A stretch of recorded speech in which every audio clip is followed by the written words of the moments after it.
Ladies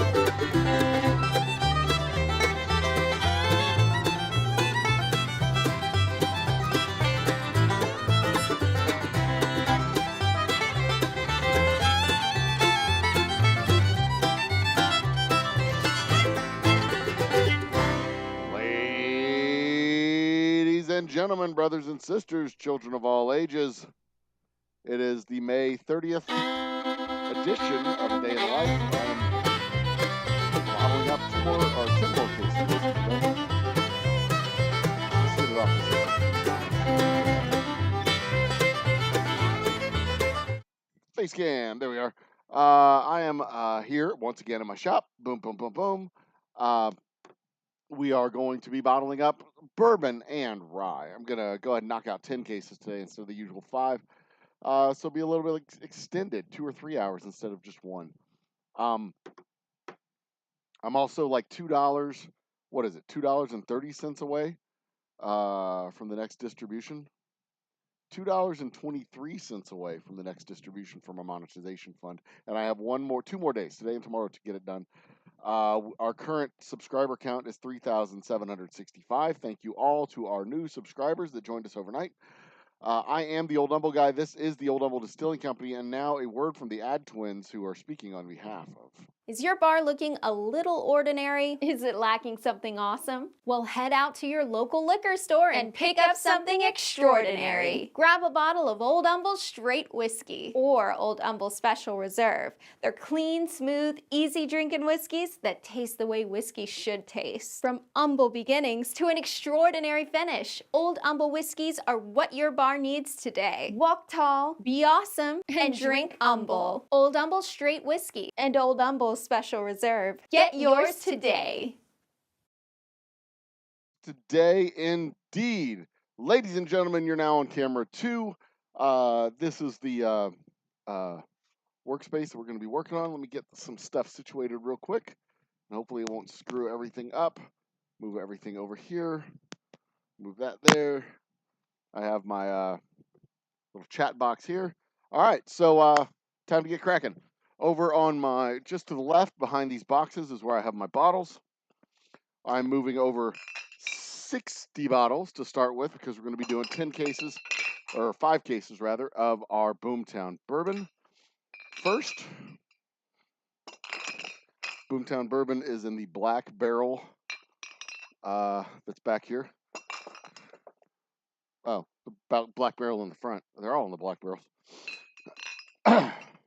As you may be able to hear in my voice, I am feeling 1, 2, 3, 4, 5, a little bit under the weather today. 6,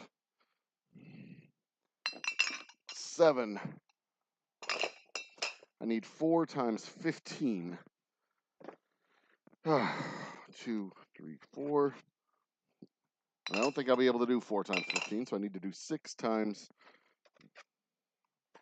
10. I don't think I can fit 15 over here. 1, 2, 3, 4, 5, 6, 7, 8, 9, 10.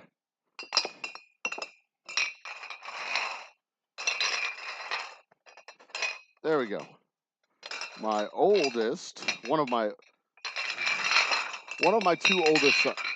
Sorry, this is louder than I thought it would be.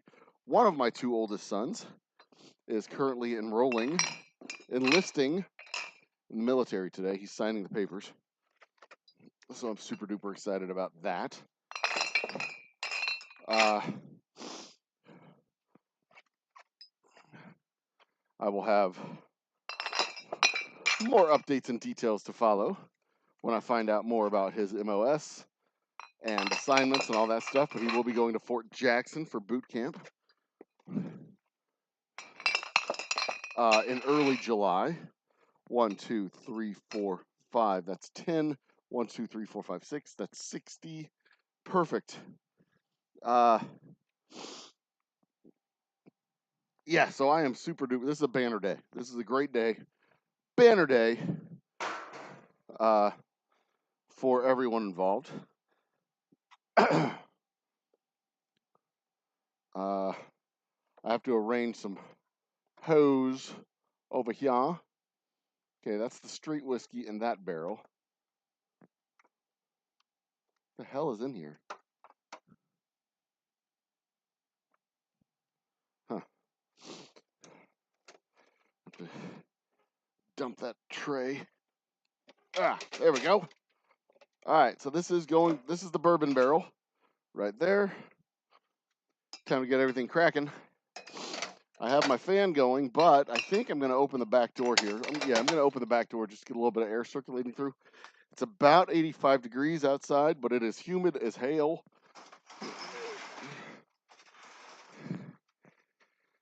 So a little air circulation will do the body good.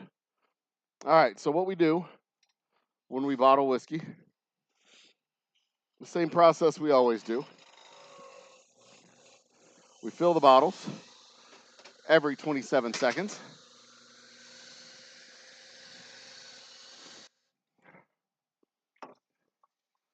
But first, I get the air bubbles out of the system.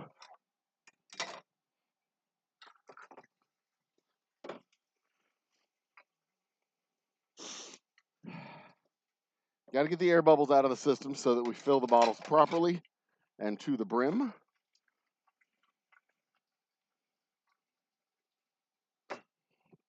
And then we run.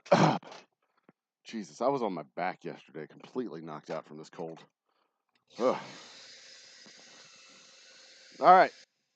Every 27.05 seconds, we get 4 fresh bottles of bourbon.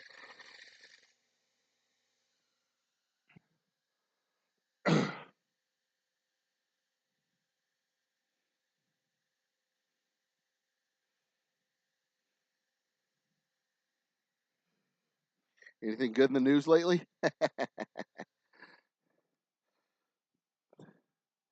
On the edge of our seats, waiting for jurors to come back. Watch them come back while I'm doing this. Today's Thursday, right? It would be. Seems like that would be the thing to do. They come back on a Thursday while I'm working, and I miss the announcements. If I were in the business of prediction, which I'm not, I would predict a short, if any, prison sentence. I mean, I would be surprised if it was longer than a month. But what happens if it is a month? If he's in jail for the month of June, do they still have the debate in June? How does that work? I don't even know. I expect something like 7 days, maybe, if that. Some probation. It'll go into appeal almost immediately. He'll be out on appeal, even if it is jail time. So I don't think he's actually going to see the inside of a jail cell. Maybe he'll be booked, put into custody. I don't know. You think that would happen? Do you honestly think that would happen? I don't think that's actually going to happen. Quality control check.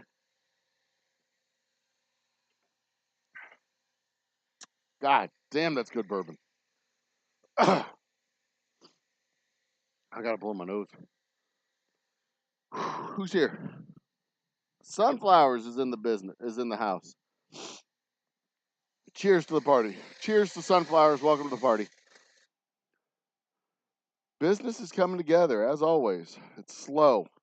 It's a slow, iterative process of learning what works, learning what doesn't, and doing the thing that does more times than you do the things that don't. And often with this stuff, more than one thing works, but they don't always work together. So doing A, B, and C by themselves might work, but doing A, B, and C together may not work together. And you got a different A for that B and a different C for that A. So instead of doing A, B, and C, you got to do A and C because B works against A and C. You know what I mean?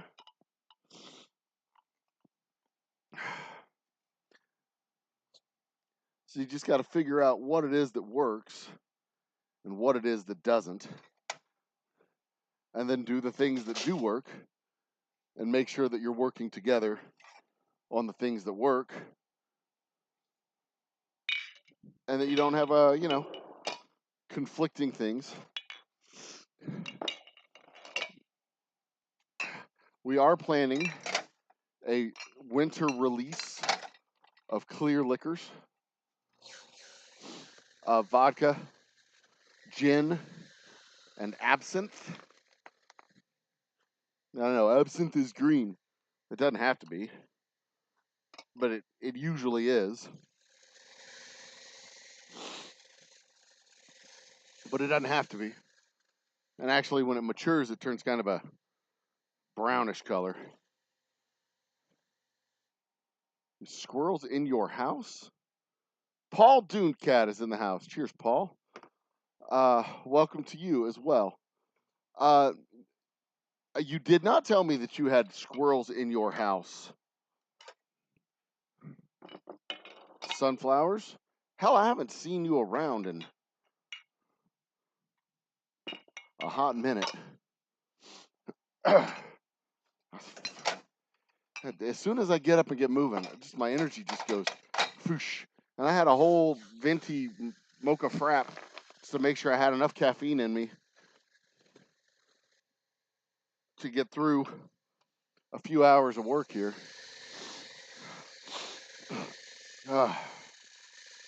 Worn out, just feeling run down. Yesterday I must have slept 15 hours. I'm still not quite feeling 100%. Oops. This one needs a little touch up.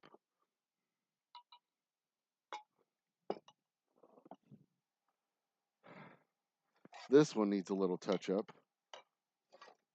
Those two are good. And this one's a little full.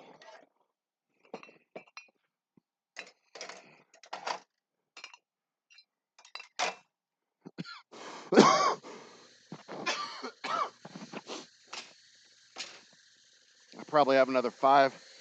After I'm done with this, I'll have another 5 or so cases left in there.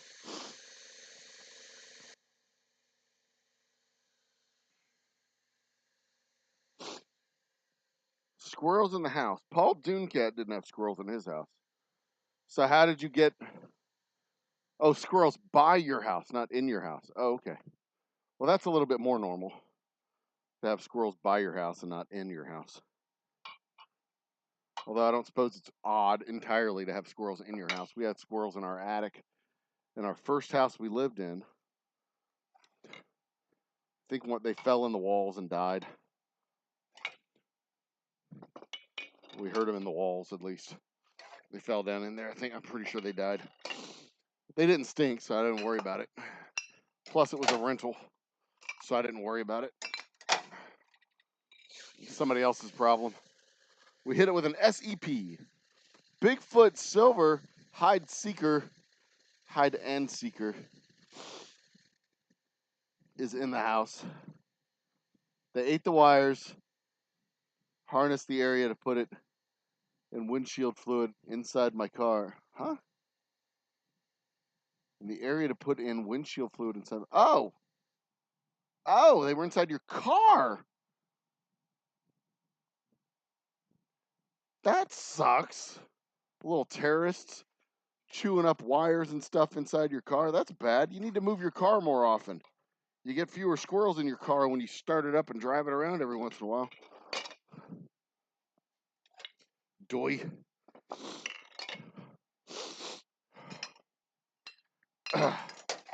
So this is the bourbon, again, our legendary Boomtown bourbon.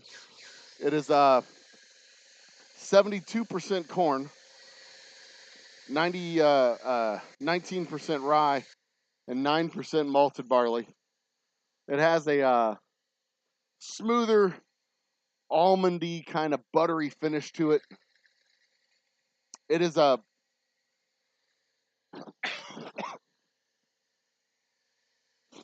delight to the palate.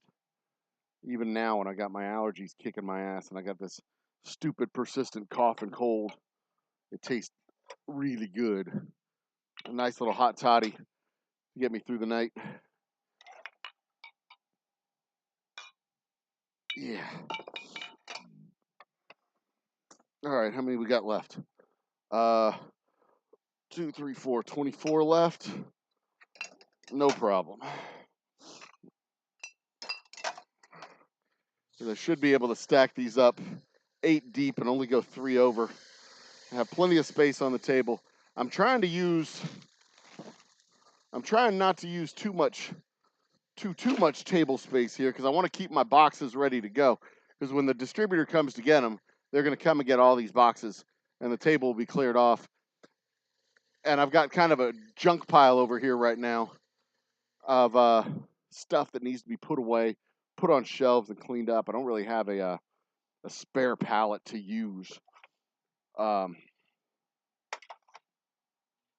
to stage up the bottles, but I will in like 2 days. Just right now, I don't. Right now, I don't have a spare pallet, and that's just how it goes. We got limited space. Everything's limited that we do. We got limited space, limited time, limited budget, just limited everything. And, we have to choose our fights and choose our battles. And right now, the battle that I'm choosing is keeping everything on this table so that it's all where it needs to be. I don't know what the maximum limit of weight on this table is, but I know it can take plenty of weight.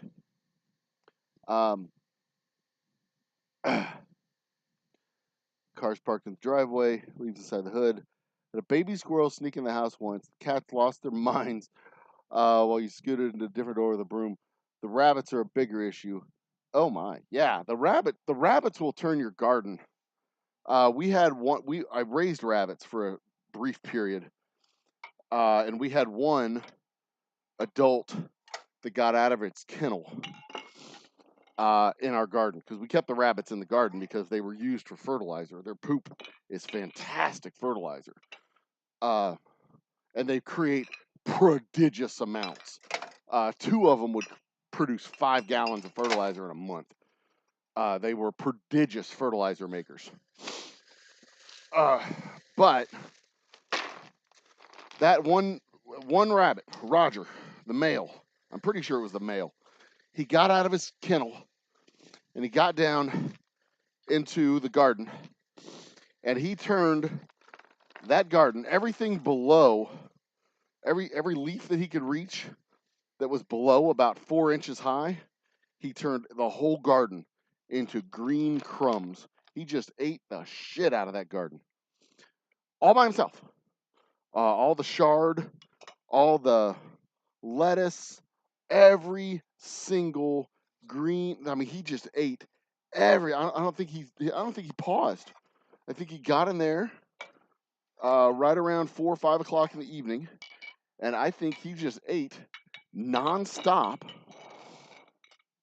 through the night and into the morning when we found him. Because when we found him, he was munching away on some leafy greens.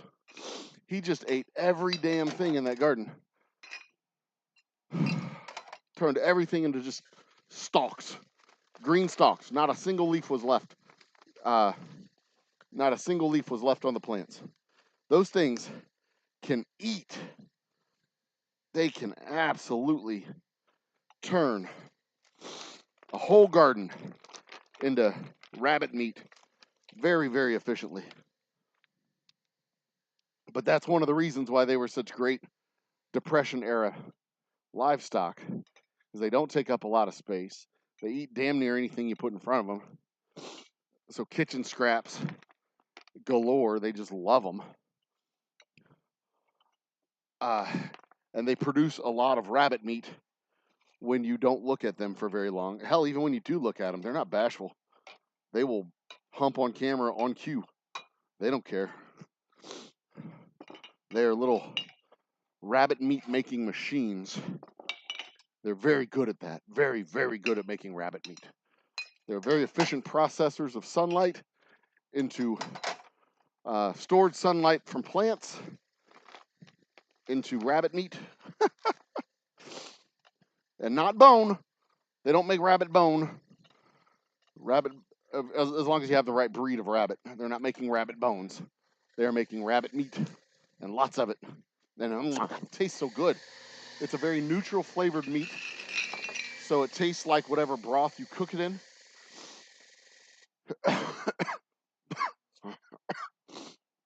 Cook it with rice. You take the rabbit, you splay it, quarter it, put it on a bed of rice with some garden vegetables and some cream of mushroom, or just plain old chicken broth.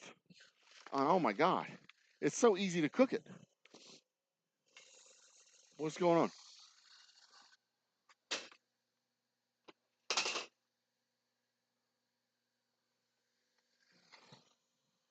It's so easy to cook. It's so delightful. You can season it, you can grill it. Although it's not recommended to grill because it's a really lean meat, doesn't have a lot of fat in it. You get dry meat.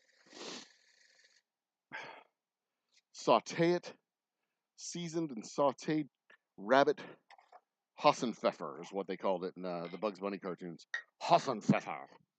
Where you take the loins, you wrap the loins with the leg meat, season it with salt and pepper.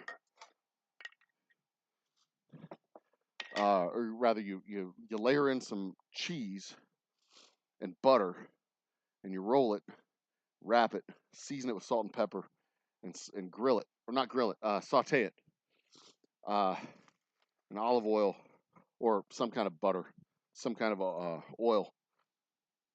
So good. God, mouth watering just thinking about it. I never made the Hassenpfeffer, but I did make sauteed rabbit loin. It was really yummy. Anyway, where we at? One of your brothers gets chipmunks. It takes a lot of chipmunks to make a meal. There's a bit hot on the finish, like a white liquor. The clear absinthe? No, clear absinthe is not hot on the finish. It's a little bit higher proof than white bourbon would be. I believe absinthe is typically 85% or 80% instead of 80 proof. It's 80%. But I've still got a lot of research to do on making a proper absinthe and not merely an absinthe liqueur like I had on my special where we explored the history of absinthe. It is a Europe. It has its genesis in Europe prior in the 18th or late 18th, early 19th century. It was very popularized by poets and writers and the salon crowd, fancy pants writers and such, aristocrats of the time. And a lot of those people, being people with a lot of spare time on their hands, tended to overindulge in the drink and get exceptionally drunk and rowdy. And they would blame it on the drink, saying that it had hallucinogenic qualities and it made them do things, which is where the myth that wormwood was a hallucinogen and absinthe made you go crazy, and why it got banned in many municipalities and why it is still banned in certain municipalities and jurisdictions.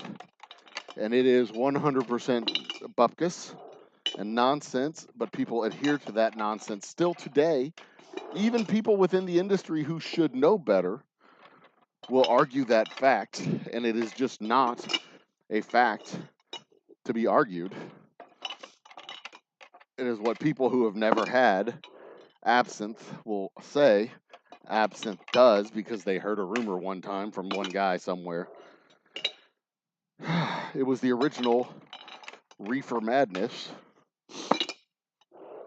They wanted to dissuade youngsters from partaking in the very dangerous and inappropriately absinthe, because it would make you go crazy, make you trip balls, it would make you hallucinate, it would make you do things and cause you to end up drunk in a gutter, wasted your life away.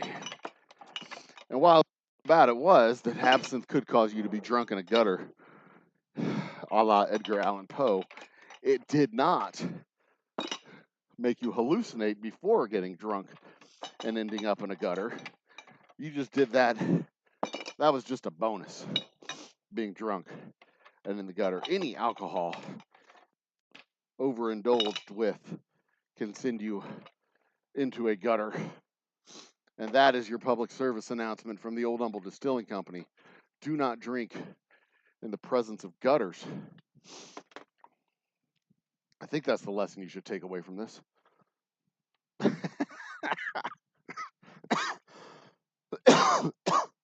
That's why it's safe around these parts, because in these parts we have storm drains, but not gutters.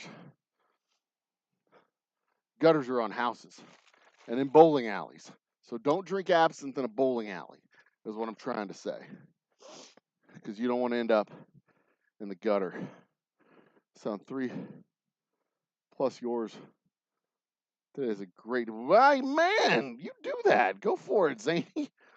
Get out there and sell some shit, brother. Arm control was called. Caught 3. Caught 1. Once there were 5 raccoons by my garbage can tonight. Never saw them again. Yeah, raccoons are a pain in the ass, especially when they get to the point where they're not particularly afraid of people. They find out that garbage cans are sources of food, and then the only thing you can do is just take away the garbage can and buy yourself a 22. 3 of your first ever product. That is awesome. I'm proud of you, Zany. That's good. Good for you. In fact, I'm going to celebrate that announcement with a drink, because it deserves a celebration, a celebratory or half shot. Whoops. Get up there. Yep, don't drain. There we go. I got to drain this wand back into the barrel. Cheers to you, Zany. 3 of your first ever product. Awesome. Banner day. In fact, I want to hear your ups. Give me your ups. I want to know what good things are going on right now. This is a Positivity Thursday. I want to hear your wins. I want to see your wins in chat. In fact, I'm going to make a little chyron down here at the bottom. We're going to do that. We're going to do this. We're going to do this. Put your wins, or I'll put it on top. I'll put it somewhere. How do I do this? Source. Add. Text. Text. Give me your. I'm just going to call the text wins. Okay. Drop your wins in chat for Positivity Thursday. Let's go. We'll change the font to select a font. I don't want Arial. Come on, select a font. All right, we're not going to do fonts. We're just going to leave it at Arial. But I would like to scroll it. I can do that. Oh, here we go. I'd rather Garamond. That's my preference, because that's the same font that I use in most of my stuff. Garamond. There it is. We're going to knock it down to a size of 16. Will that work?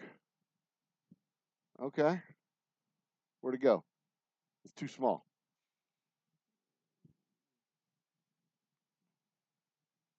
Yeah, that's way too small. There it is. All right, so we're going to have to make that font bigger. Select font. Let's go with 72. Better? Yeah, there it is. Oh, wrong thing. Let's go that. There we go. For Positivity Thursday, Okay, so we're going to, I'm going to turn this into a scroll.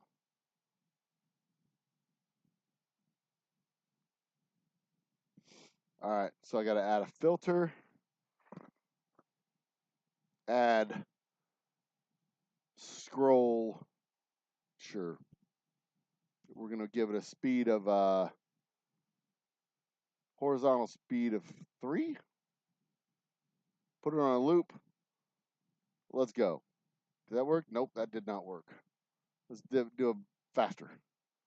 It's got to go 3, 4, 5, 6, 7, 8, 9, 10, 11, 12, 13, 14, 15, 16. Let's go 50. 500? Let's go with 250.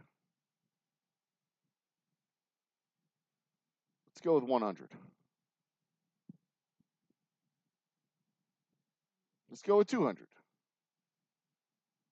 That's a good scroll. Okay, good. Actually, that's kind of fast.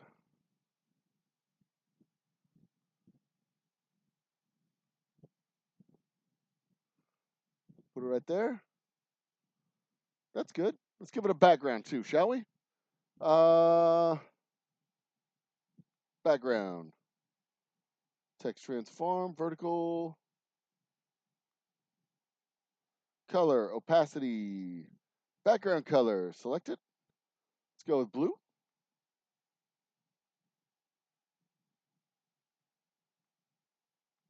Yeah, we'll go with blue as a background color because I like that. What'd you do? Come on.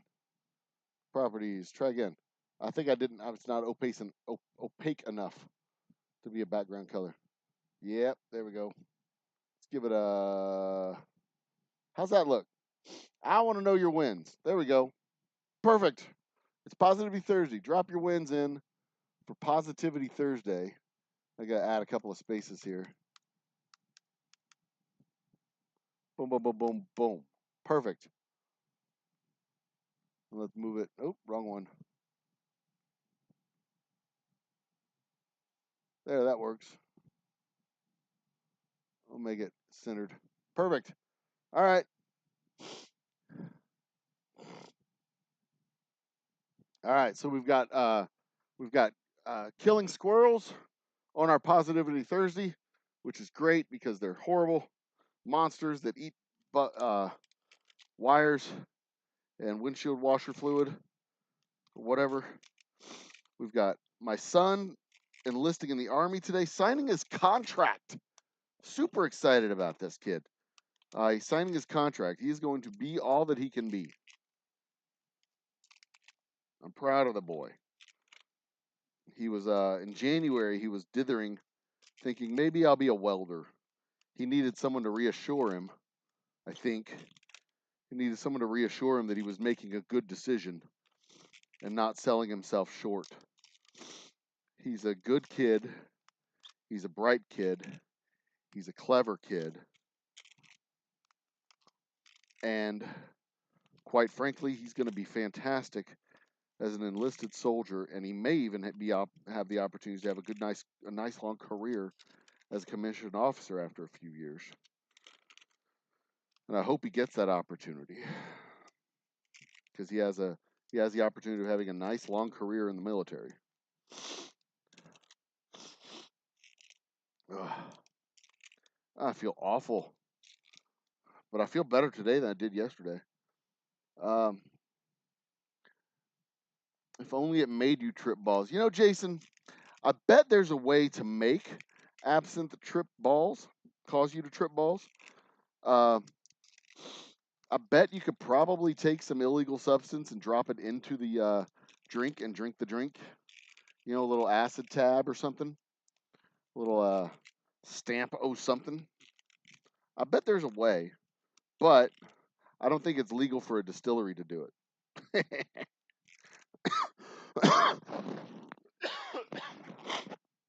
Excuse me. I've got names for all my new products. I'm going to put in applications for the labels. Begin the production in September.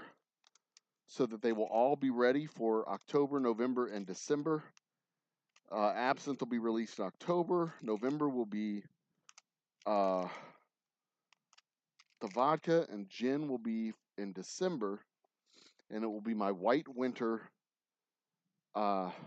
series, I believe. Malort doesn't have that reputation. I like your Malort neat. Isn't Malort wine? Isn't Malort just a wine, a shitty wine, but a wine all the same? I think I'm going to go from this side. So all I'm doing here is sealing the corks to the bottles.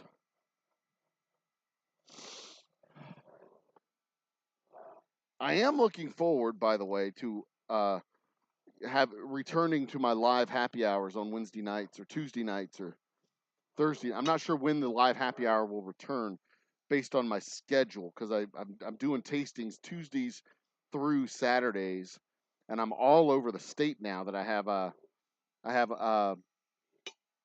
half my stores in Houston covered. I'm going to be able to do more stuff in San Antonio, Austin, Dallas, and Fort Worth, at least through July. And I have one of my sales guys doing a Comic-Con in Minnesota, which is home to Zips Liquor.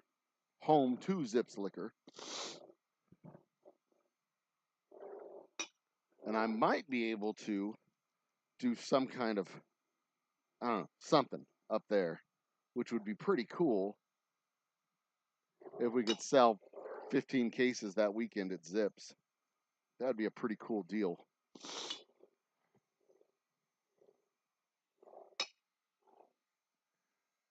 But yeah, all I'm doing right here is heat gun on a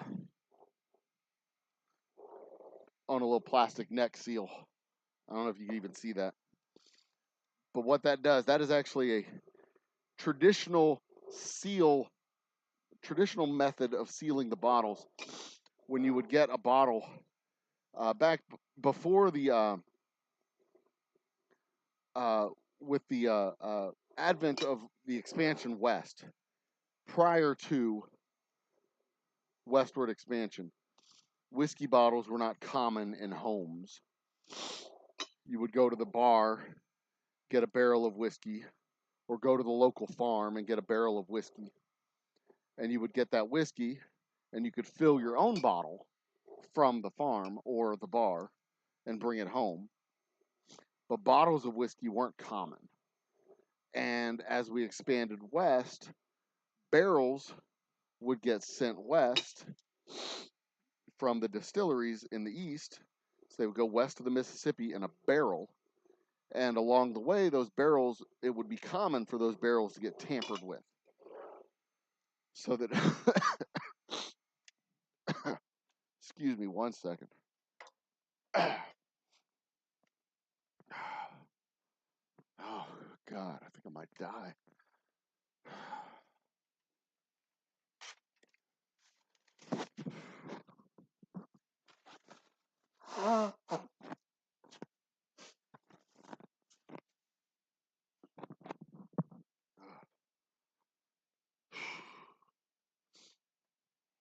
It's the life of a small business entrepreneur. You work when you're sick because you don't have anybody to cover for you. Anyway, it wouldn't be uncommon for those barrels to be tampered with. Some barrels to be halfway drained and filled with water. Some barrels to be, a bottle to be taken out here, a bottle to be taken out there, replaced with stuff like paint thinner or just plain water. The common replacement was probably water. So you'd have a little bit taken out here, a little bit taken out there. By the time the whiskey got all the way west, you wouldn't necessarily have a bottle of whiskey. You'd have more water than whiskey, making its way out to places like San Francisco and such. So one of the innovations to make sure that the whiskey wasn't tampered with along the way was bottles, to ensure that what was put in the bottle was what you received. And one of the ways to ensure that was to put safety seals on the bottles, which is why, to this day, we have bottles with safety seals or barrels with wax toppers on the bung that covers the bung hole. And if that wax topper was broken, that means that the whiskey was tampered with. There was all kinds of ways to make sure that the whiskey didn't get tampered with, but it wasn't really that hard to drill a hole in the side of a barrel, drain a little bit of whiskey out of it, and then seal it up with a stick of wood and just jam it back in the hole. But there's your little whiskey history bit. To find out more, subscribe. Speaking of which, I'm $2.30 away. I should hit it with my shorts. But, you know, if y'all would be so kind as to drop a super chat, I want to see your positivity statements. I will call it out directly. Made with wormwood. It's called the worst booze ever. It's a Chicago tradition, sort of a brandy wine schnapps. I thought Malort was a wine. What is the wine that the kosher wine?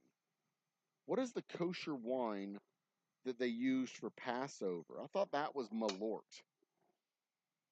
Minashivitz. That's what I'm thinking of. I think that's what I'm thinking of. I was also told that tastes like garbage. But there is a spice store around the corner. It's about 30 minutes away. It sells wormwood as a spice that you can put in your dishes to make it, I think, taste like licorice, or is that the anise? I don't know what wormwood tastes like. I don't really care. But I know that it goes into absinthe, and my absinthe will definitely have wormwood in it because that's how I roll, baby. That's how I roll. I'm a rebel without a cause or a clue. Wasn't that a movie, Rebel Without a Clue? Maybe that was a Simpsons episode. Can't remember.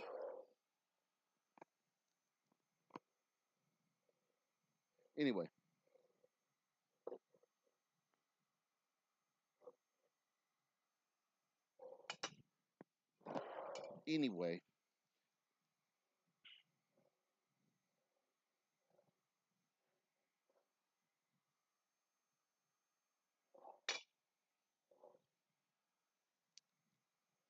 Last time I talked about the would you choose the man or the bear question.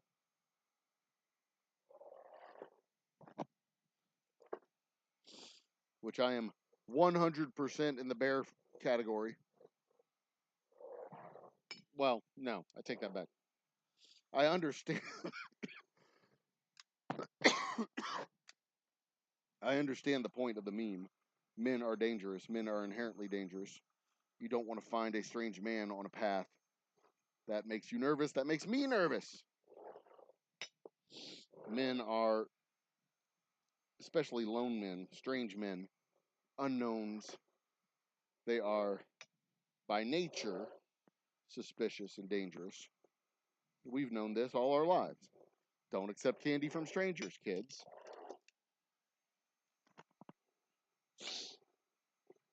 See, the difference is, though, we're not so stupid as to think that bears are safe. So the meme is wholly and entirely dumb. But that's the whole point of the meme. It's not intended to be a documentary. It's intended to be a question of absurdity. You know, would you rather be in quicksand or fuck your mom? You know, it's like this is absurdly stupid. I would never be in either situation because quicksand is not nearly as prevalent as we were led to believe when we were kids. Zany, my main man, you drop $3. That pushes me right over the top, man. That pushes me all the way over the top. That's going to at least half of that is going to go straight into the bottom line. That's going to push me over the top. Super chat from you, brother. I appreciate it. I really do. I really do appreciate that. That is going to all the funds for the channel. Just so you know, all the funds for the channel go back to buying equipment for the channel. The first $100 that I used, that I got. This is actually my second distribution. I'm getting about $100 every 6 months, and I'm working on tightening that up to 4 months. That's my goal for the next distribution. Is 4 months. So we're at what, May, end of May. So I'm looking at getting the second distribution by September, and then the third distribution by December. Or I'm sorry, the third distribution by September, and the fourth distribution by December. So I'm trying to tighten it up by a couple of months every time. But the goal is every time we get the cash from the YouTube people, is that money goes back into buying a piece of equipment for the distillery's YouTube channel. So the next thing that I have my eye on with the next distribution is a 4-channel mixer, a 4-channel mixer and microphone, so that we can start our podcast here at the distillery with me and Jody Summers, and do better live performances with original music, because fuck you, ASCAP. Live performances of original music from the distillery with better sound quality, better sound mixers. The first distribution was for lights and speakers. I already had the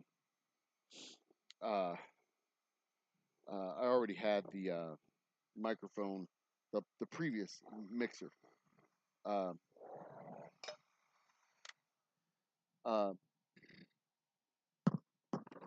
Malort is a liquor.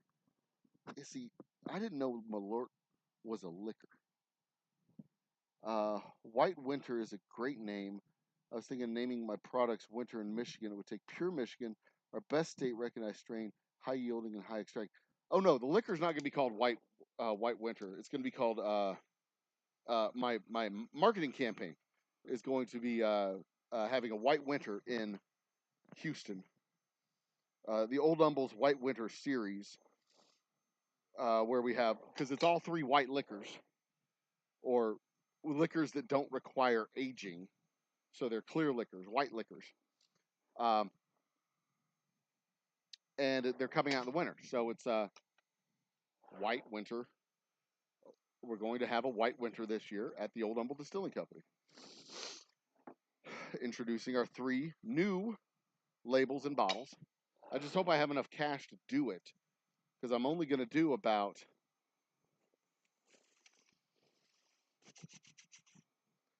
$250, and $500. No, that's not right. I'm going to do about 200, 300, and 500. 200 bottles of absinthe, 300 bottles of gin, and 500 bottles of vodka. That's the plan. And, pricing set as it's set, blah, blah, blah. But I just, we have to do the marketing right. We have to do the process right. We're going to have a Halloween party for the absinthe. We're going to have a big Thanksgiving or not a Thanksgiving celebration, but a Thanksgiving promotion for the gin, and then of course the vodka all Christmas long, to be something that comes out for your New Year's celebration, which we will then have a New Year's celebration. At least that's the plan. That's the plan as it stands right now.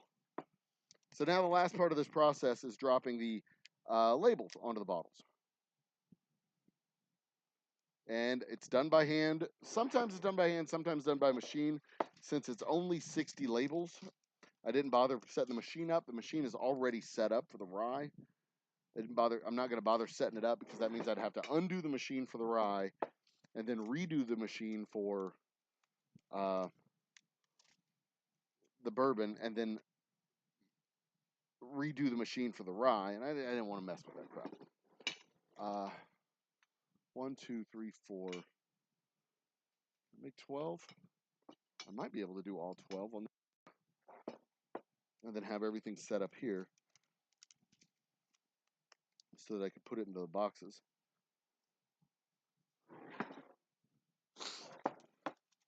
Maybe. Anyway, drop your celebration. I want to see your wins. I really do. Even if it's a little one, like, I made it to work today on time. That's fair. That's a fucking celebration, man.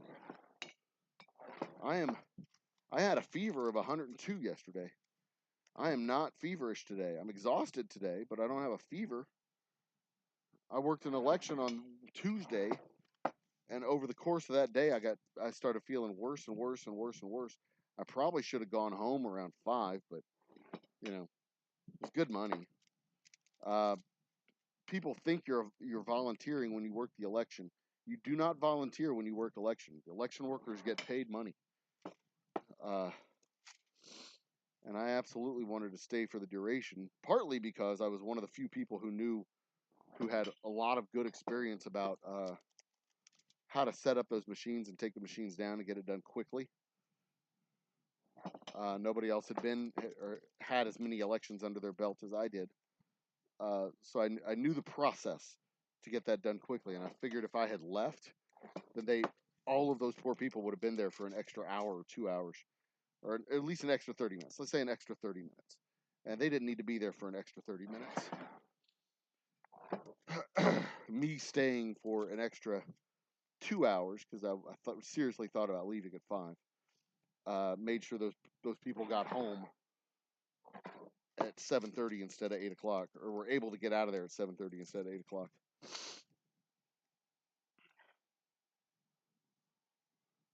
So, needless to say, as my illness progressed over the course of the day, I felt like garbage yesterday. Sat on the couch most of the day, didn't move, sat in a vegetative state watching, let's see here, did I fall asleep through any movies? There was one movie I turned on specifically to sleep through. It was Pee Wee Herman's Big Vacation. That's what it was. Pee Wee Herman took his vacation. Pee Wee Herman's Big Vacation. I slept through that one. I turned it on specifically to fall asleep to, because it's not a bad movie, but it's also not a movie I was particularly interested in watching. So I just conked out, went to sleep.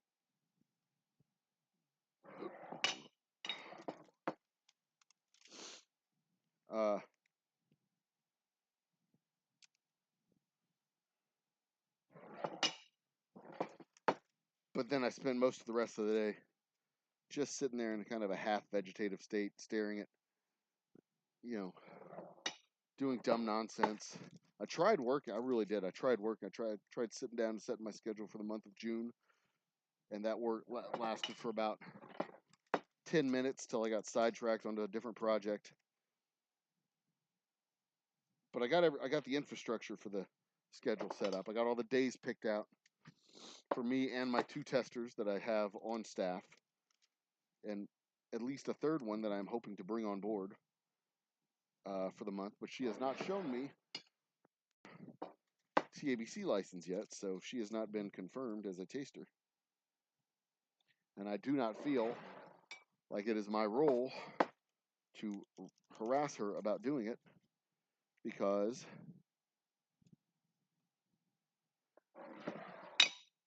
I'm not her dad.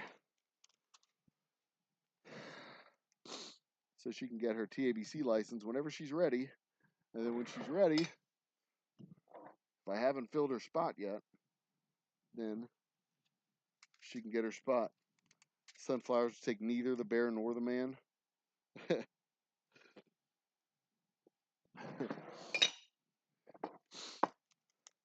That's the whole stupid meme is a stupid thing. Although I did find out that 2 of my 2 friends of mine are crazy ex-girlfriends of some other poor guy. Or at least some other poor guy. Because that is a real thing. Every guy you know, or every single person knows a guy who has at least one crazy ex-girlfriend, knows a guy who has a crazy ex-girlfriend, or knows a chick who was too crazy to be a crazy ex-girlfriend. She's one of those people that we refer to as a dodged bullet. And some guys, if you start talking to them and get them to start telling you the truth, they'll show you where she stabbed him. Because every guy has a crazy ex-girlfriend, knows a guy with a crazy ex-girlfriend, or knows a guy who knows a chick who was too fucking crazy to be the crazy ex-girlfriend. Like, I wouldn't fuck her with your dick. True story. You get enough in me, you get enough drinks in me, I'll tell you about the crazy ex-girlfriends that I dodged.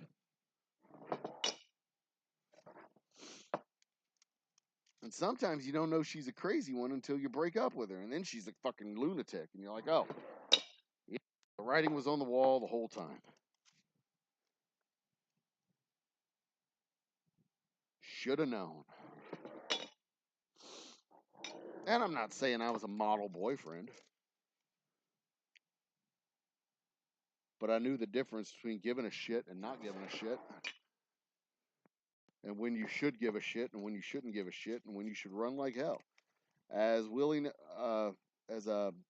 Kenny Rogers would say, you gotta hold them, know when to fold them, know when to walk away, and know when to run. And when it comes to crazy bitches, you gotta know when to walk away, and you gotta know when to run. And my little brother had a crazy bitch ex-girlfriend who could not wait to find a man who would take care of her.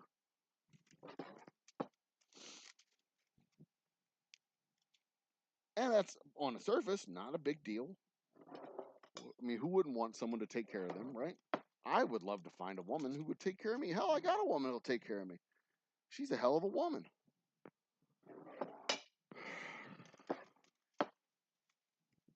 I mean, I do what I can to pull my own weight. And that's the lot because I weighs a bunch.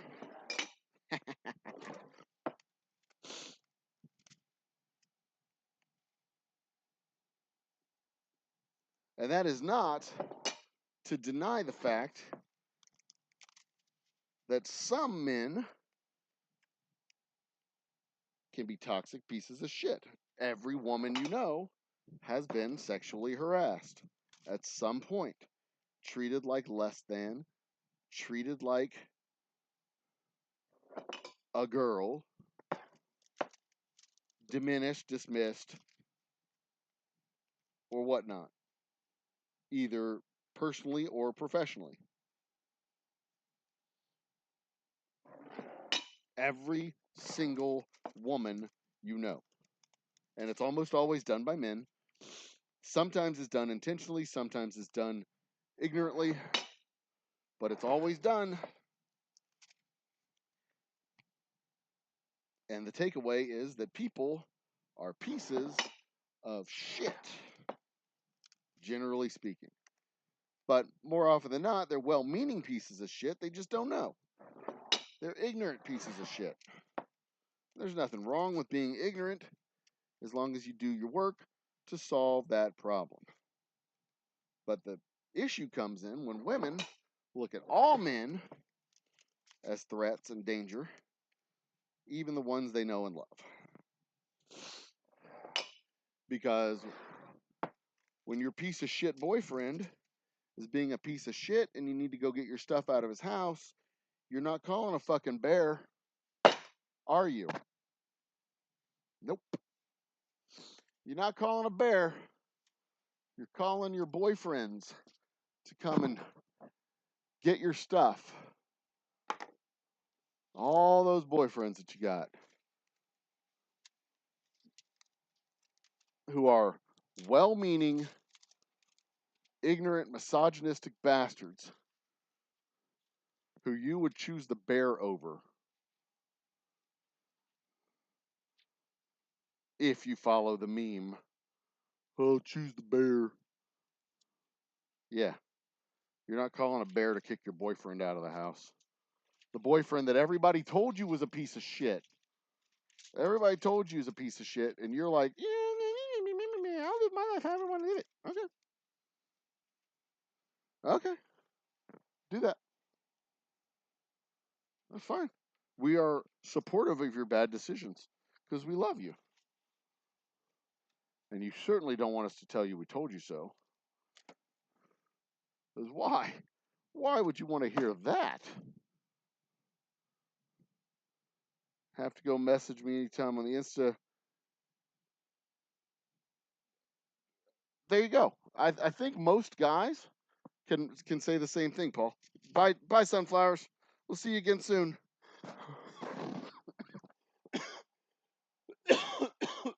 Oh, I'm gonna cover up my whiskey over here.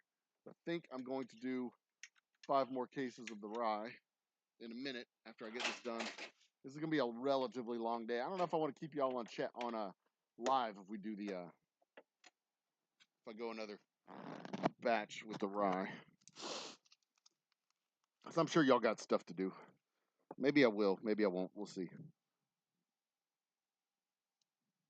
There we go. Boom. Boomtown bourbon. Finished and ready to box. I think there's a significant number of men who can say the same thing. Not every guy has helped move stuff out. But I think most guys who've done it have done it multiple times. Not necessarily the same person. I've done it for different people.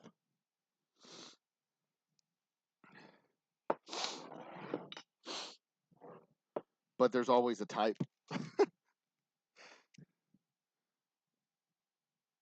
You know what I mean? And it there's a thin line. There really is. There's a fine line between being the kind of guy who gets called to help move stuff out of a house or an apartment or whatever and being the guy. Maybe it's not a fine line. Maybe it's a nearly imperceptible line. It's a wide gray area of people. Cuz you want someone who will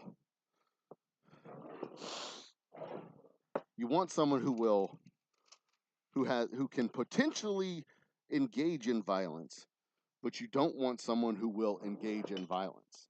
You know what I mean?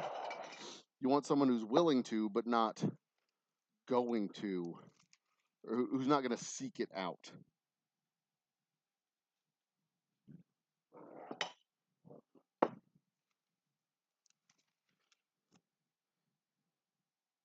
And that's an important distinction, because if you're the kind of guy who is willing to engage in violence, you have that in you. You are capable of doing it. And I think most guys are. Most people are, in general, capable of engaging in violence. But most people, I think, have also been socialized to avoid it at all costs, which is also a good and civil thing to do, but not in the face of somebody who is willing to engage in violence for the sake of violence. So it's like a wispy line that separates the people who are moving the things out of a house to people who are having the things moved out of the house, or who are the reason that things are being moved out of the house.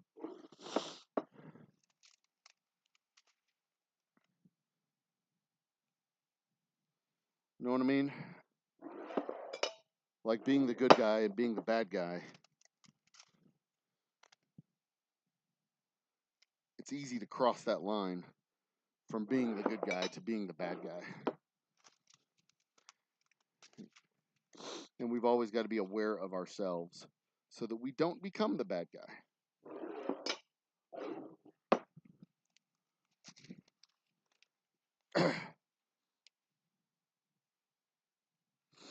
Because toxicity is bad. Just like, you drink too much water. What is it? Hyponexia? Where you have too much water in your system? Hypoxia. That's what it is. I think that's what it is. Hypoxia. But literally water poisoning. Too much of a good thing is a bad thing. And we don't want that. I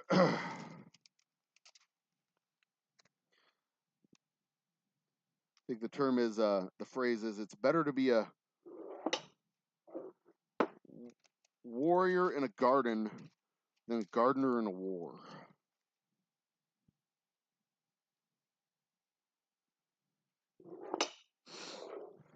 And I kind of reject that imagery because, we're not fucking warriors.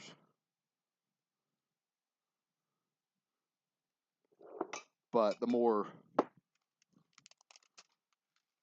meatheadish guys will say, oh, you're absolutely a fucking culture warrior. Do anything to protect my family. And I talked about this the other day, like those people who say, I'll do anything to protect my family. They won't do dishes. They won't vacuum the floor. They won't engage in setting the menu for their family. They won't do laundry. They don't do a lot of things that are critical to keeping your family healthy and safe, because that's women's work and they don't do that shit.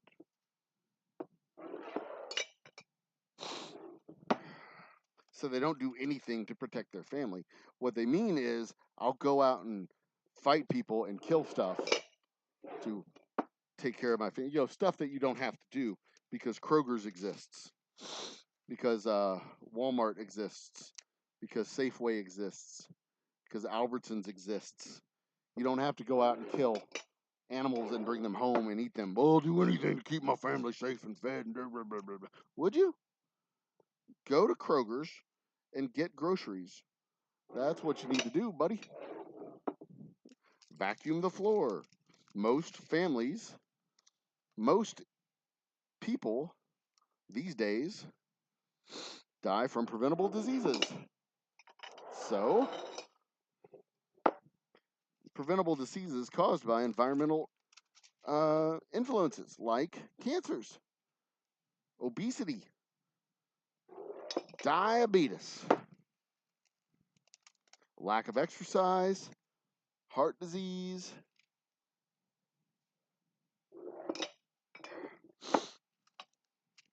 If you do anything to keep your family safe, you are regularly disinfecting your kitchen. You are regularly disinfecting surfaces in your kitchens and your bathrooms, and vacuuming up your carpets to keep toxins and fleas and things.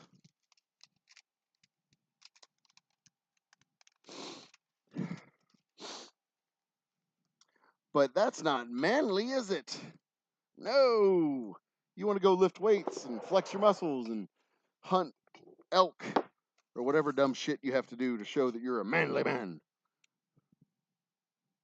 Have you met your neighbors? Do you know your neighbors? Because that keeps your family safe. Do you, I don't know, regularly, do you go get a physical every year at the doctor to keep your family safe? Or I assume you've got life insurance like most grown-ups, but do you go get a physical every year to make sure that you're healthy so that you can literally do anything to keep your family safe?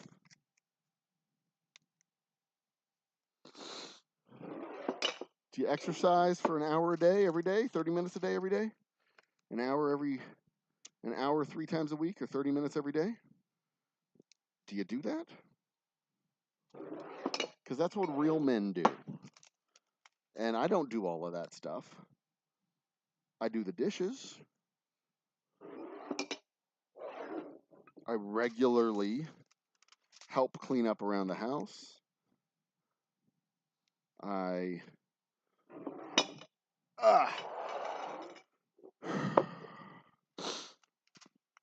engage in setting the monthly and weekly menus.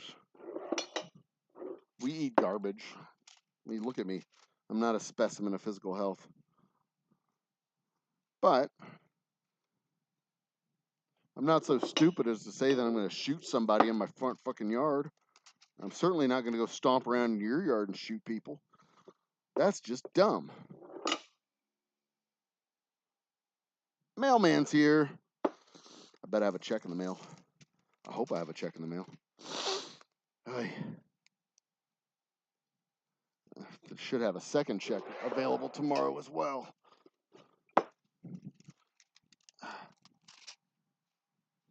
You washed your truck. Did you clean the bathrooms?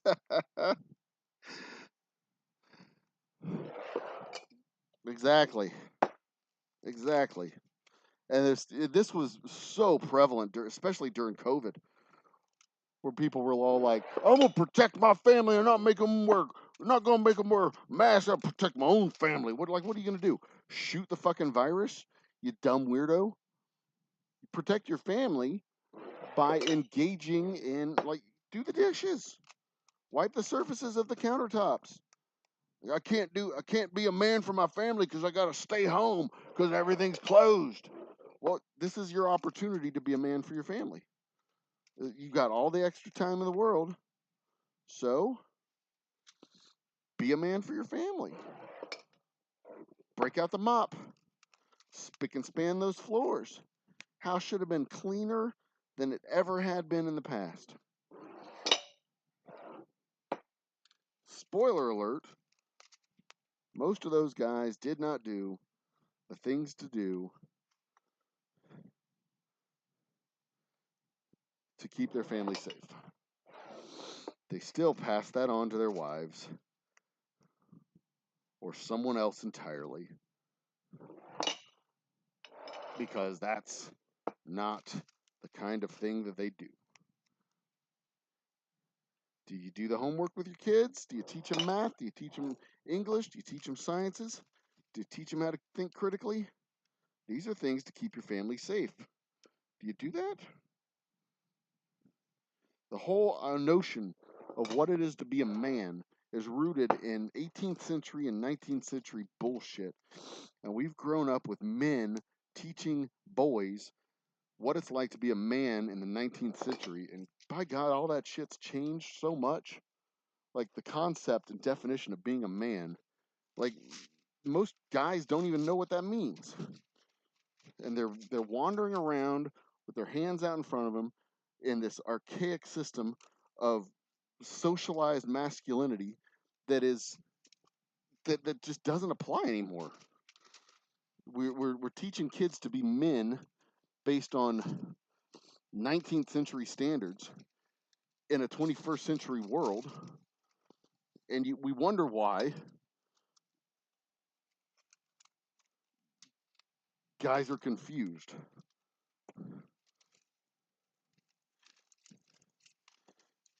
They're confused because they get all the mixed signals. And partly they're confused because they have a whole bunch of new voices teaching them what it is to be, what they want men to be. And it doesn't make any damn sense because they don't know what they want men to be. They want men to be neutral, neutered. We don't need men to be neutered. That's not what we need. Wow, I've gone off a whole fucking different direction here.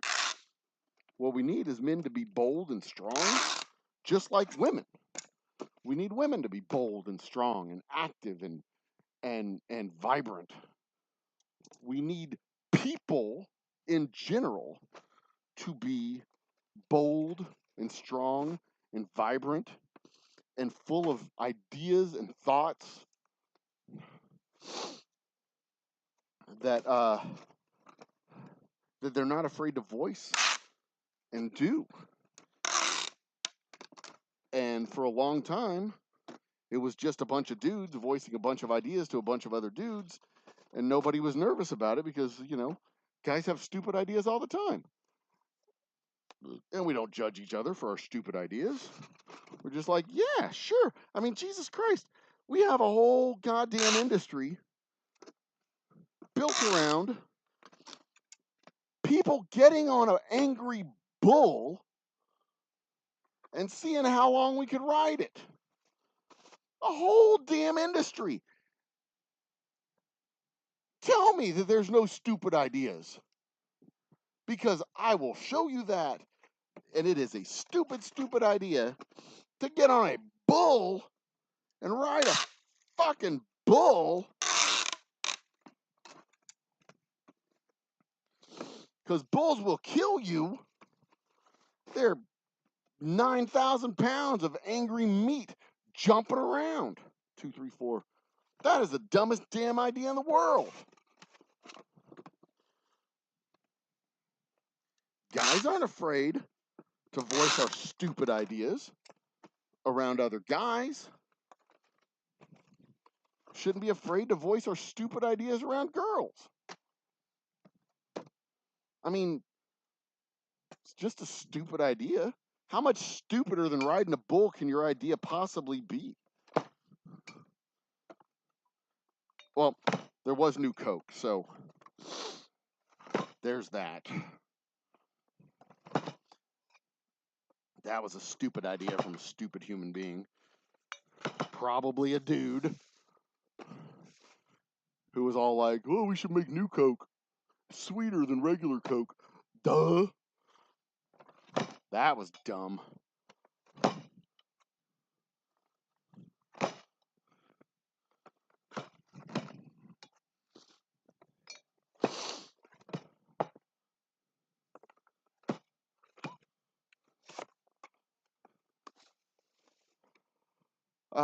Oh yeah, so now the next step in the process is just boxing up the liquor. How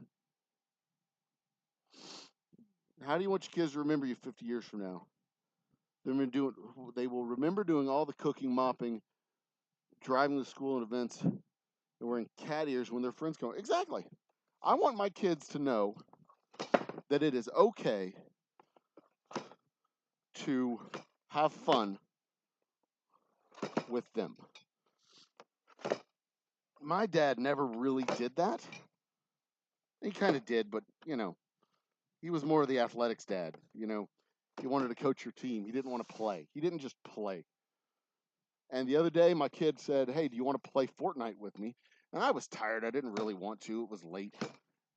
But then I was like, you know what? He's going to college. I'm not going to have many more opportunities to play Fortnite with him, play any game with him. And in the long run, the value of my sleep at 2 a.m. is not nearly as great as the value of an hour and a half of playing a stupid video game, because let's face it, it's a stupid video game, with my kid. So I stayed up till 2:30 in the morning playing Fortnite with my son. I'm not good at Fortnite. We sucked in Technicolor. We were bad, but winning wasn't the point. I didn't join the game to win. I joined the game to play the game. And that was that. Mission accomplished. I joined the game to play, and we played. And we had fun. And if my little one asks me the same thing, I'm going to do it. My other kid asks me something, I'm going to take the time to talk to them. Because if they're taking the time to ask me to do something, the least I can do, assuming I have the time to do it, because sometimes legitimately I don't have the time to do it, but I can largely set my own schedule thanks to being a surviving entrepreneur. If they say, hey, Dad, you want to go out and play some soccer? I mean, sure, I'll go out and play some soccer. Let's go. Want to go for a bike ride? I mean, the one request my youngest has right now is to fix his bike, because his bike tire, he fucked up his bike tire. He took the pin out of his bike tire, and it won't hold air. It won't air up. He messed up his bike tire. So The one task I have tonight is to fix his bike. That's it. That is my one principal task. I do not have any box labels for my Boomtown bourbon. Oh, crikey. Straight whiskey, special reserve. All right, so I need box labels for Boomtown bourbon. Let's see if there's any in this box here.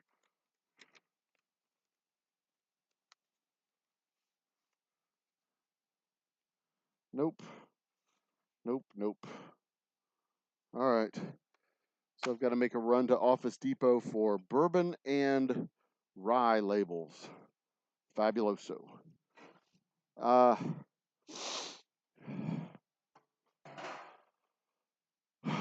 right. Stack them up. I need 10 box labels for rye and 5 box labels for bourbon. Ugh.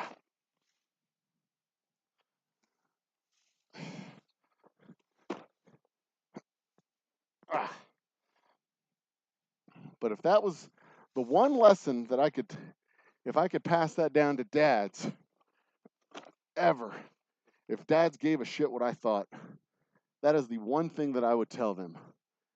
If your kid asks you to play, play. You're not going to get too many years where they're going to do that. You're not going to have too much time to be able to do that with them. If your kid says, "Hey, Dad, do you want to play?" If you're being a man to your kids, if you're being a man to your kids, you say yes. They will look back fondly when they're adults and say, you know, he made a lot of sacrifices for us, and he did what he could to keep us fed and housed. We never wanted for anything. That guy that was occasionally with my mom was a pretty good guy. They'll never know you. They'll never know who you are. They'll appreciate the work. They might appreciate the work you did, but they are not going to appreciate you for being a father if that is how you lived your life. If, on the other hand, you took the time and walked them to school, smelled the roses, picked them up from school, did what you could when you could, they will remember that. And when they leave the house, you have increased the odds that the voice they hear in their head when they're trying to make a decision will be your voice and not someone else. Because there's a lot of voices trying to get their attention. Do you want it to be Joe Rogan talking to them? Or, I don't know, fucking name someone else.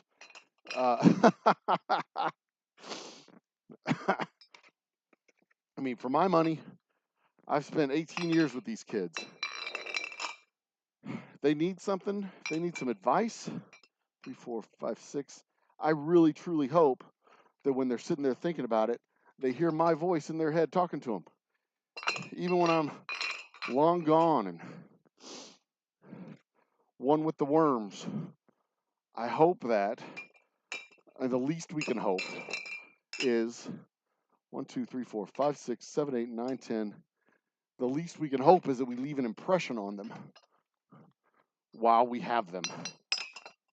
And that impression is not, don't do the things that I did, but rather do the things, do the things I did. In some cases, don't do the things I did. I mean, we're not perfect by any stretch of the imagination. We're never infallible creatures. But we at least let the epitaph be, we did our best. We tried hard. We did what we could to make a difference in the lives of the people that we had been entrusted to make a difference for. And hopefully, for the short time that we get them, because they're only with us for about a third of their life, a third to a fourth of their life, assuming they live to be 80 years old, they're only with us for about a third of that time.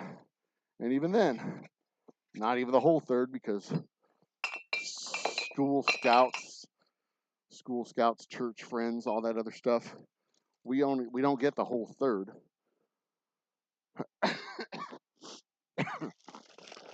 We only have them for about a third of their life.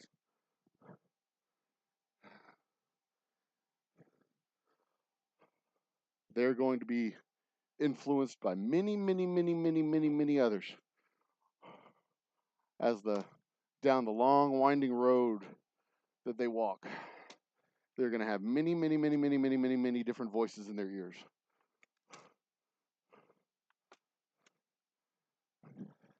The least that we can hope for is that the first one they hear, the most influential one they hear, will be ours. That we will have left a mark during that brief period that we had the privilege of caring for them, the obligation of caring for them, raising them, turning them into grown human beings. A third of their life. That's all we get. 1/3. Maybe a fourth.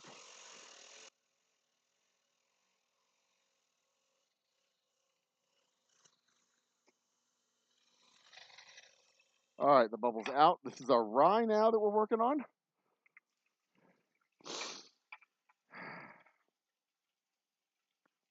Because they will be under our care until they're 22. 18 for sure. He's off on his own, going to school. One of them's going to the army. One of them's going to school. Assuming they get to walk the earth until they're 75. That is, well, about a fourth. We'll give it to them for a fourth.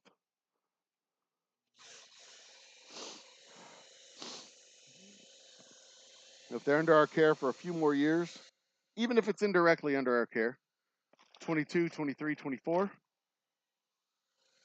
75 to 80, that's still between a third and a fourth of their life. That is our sacred obligation, to spend that first third of their life being influential enough that it's our voice that they hear when they're at a crossroads, a decision-making crossroad.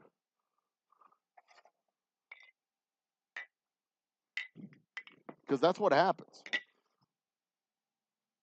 Someone puffs up their chest at them, and they hear your voice in their head, hopefully, son, that's probably not a good idea. Or, you know what? Poke them in the chops. Or, maybe there's a better way to handle this situation, kiddo. Take a step back, take a breath.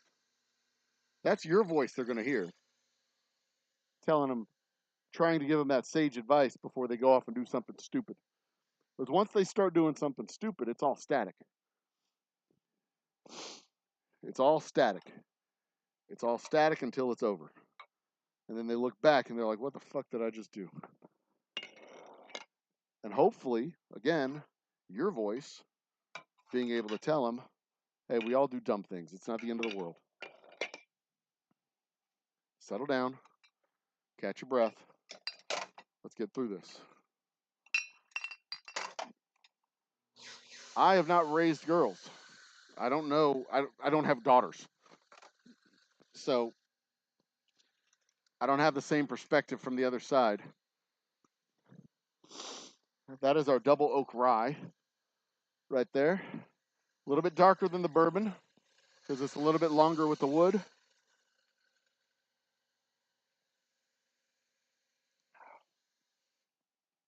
A little spicier. Whew, a little pepperier. A little more peppery, I think is a better turn of a phrase. Yeah, but so I can't say how to raise daughters. I don't have daughters to raise. But I would hope that the philosophy would be the same, that you raise strong, independent thinking, fiery individuals who just don't put up with shit. The same way we raise our boys to be strong, independent-minded, fiery individuals who don't put up with shit. See a thing that you can fix, and you work on fixing it.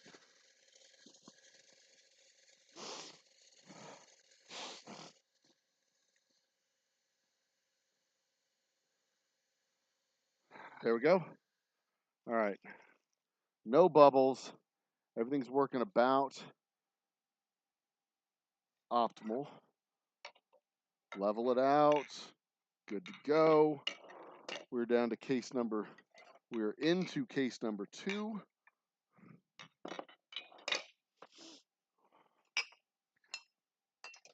But I also don't teach my boys that in the face of something that's uncertain or scary, choose the thing that's almost certain to kill you. Because choosing the bear is dumb. I understand the point of the, oh, choose the bear.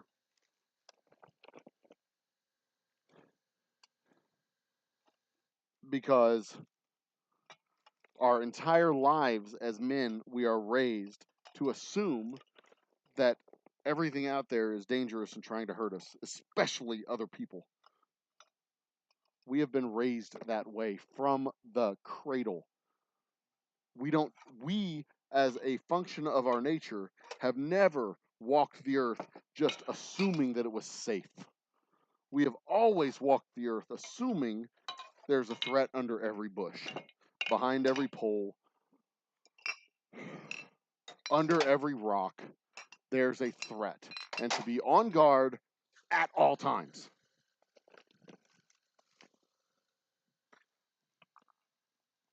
Now, that manifests itself as saying stupid things like, well, I'll fucking kill anybody who tries to steal my truck, and not, I'll do the dishes and make sure they are clean before they go back in the cupboard. I'll clean the counters so that we don't attract flies that will contaminate our food with fecal matter because they eat poop in the yard. I'll clean up the dog shit in the yard so that flies don't carry in bacteria from the dog shit. It doesn't manifest itself that way. It manifests itself as I'll shoot people that look different than me.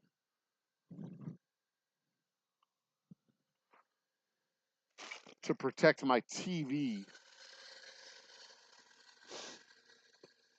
That's not how you raise men. That's how you raise toxic pieces of garbage. But that's how we've been taught since day one. From the point, our origin stories as people is people are dangerous. Other people are dangerous. People who you do not know are dangerous. We have an inherent distrust. Some have even said it's a evolutionary, a biological reaction, a distrust of people who look different than us, that sound different than us. Our tribalism kicks in, and we only want to we congregate around people who look similar, sound similar, act similar. As a survival function, we find our tribes. They understand us. They do things with us. We're protected by. That's a survival feature. That's what we do. And if you see somebody who's alone, they are a terrifying, dangerous individual. We avoid them. And you don't have to lie. I know you've crossed the street to avoid somebody.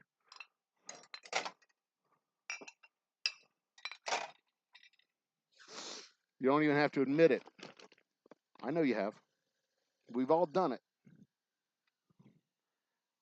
Hell, I've gone the opposite way around the floor in my office to avoid somebody. Just because I didn't want to have a conversation with this individual. Because they are a terrible person. And I knew him. It was just like, ugh. And yeah, it's tribalism. I count that as tribalism. Also, he called me Joey a lot, and I hated that. Like, Joey is a fucking waiter. I am not Joey. But he insisted on calling me Joey, and I could not stand that individual. He also insisted that there were camps of Muslim migrants on the border with Mexico, and that there were discarded Qurans all up and down in these camps, all up and down the border. And I just could not. I just could not continue with that guy. Anyway, what was I talking about? But yeah, we avoid people who are different than us. That's what we do. I mean, honestly,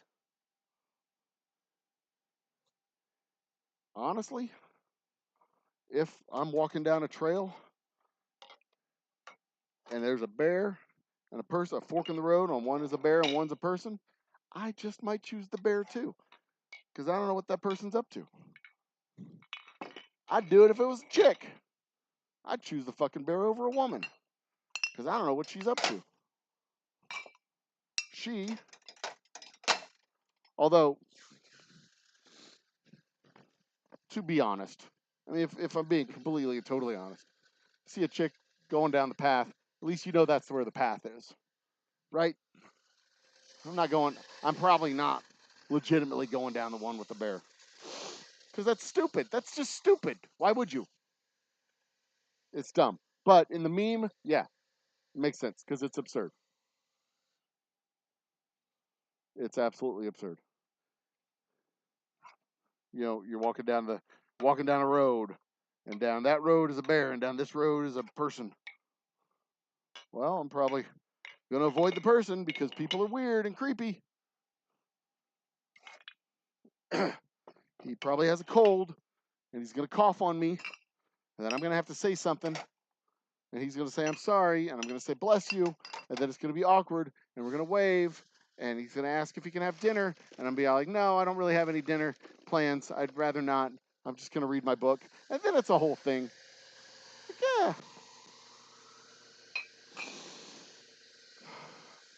I've walked out of a Subway.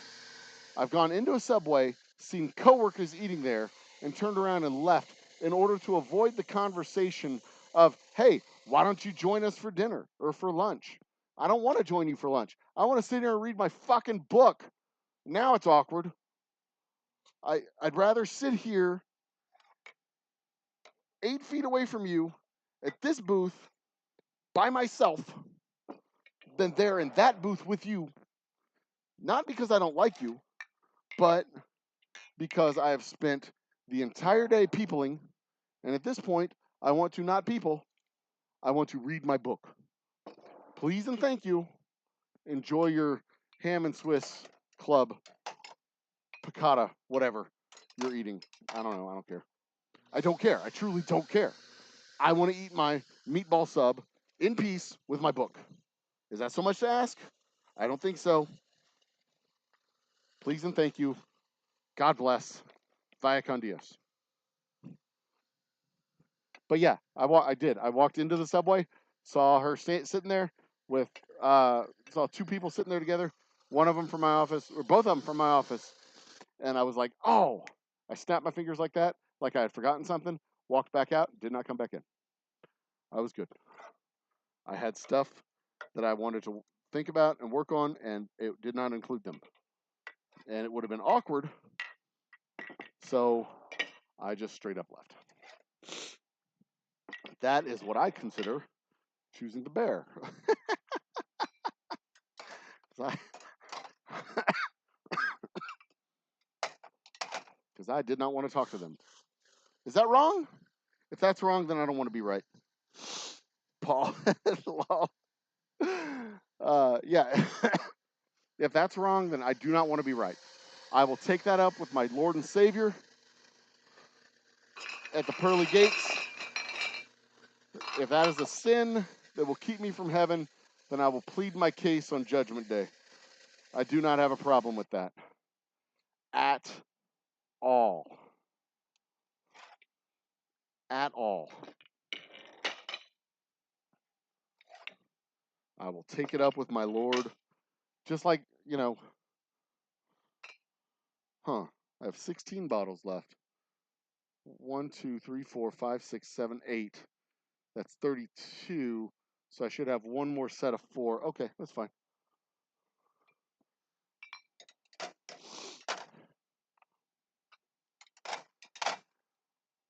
I mean, I've said that with several things. The Bible tells us to love our neighbor as we would ourselves, and blah blah blah blah blah blah blah. And I have absolutely no problem hating fascists. If hating fascists is a sin, then I will take it up with my good Lord and Savior on Judgment Day.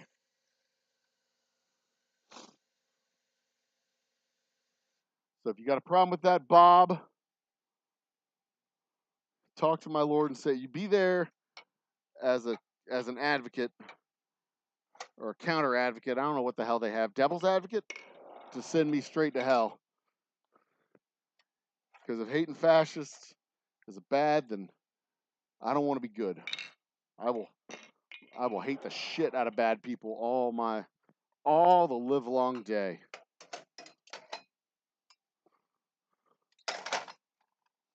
That is a standard by which I live. Love thy neighbor, unless your neighbor's a piece of shit, in which case, fuck that guy. And take it up with your Lord and Savior.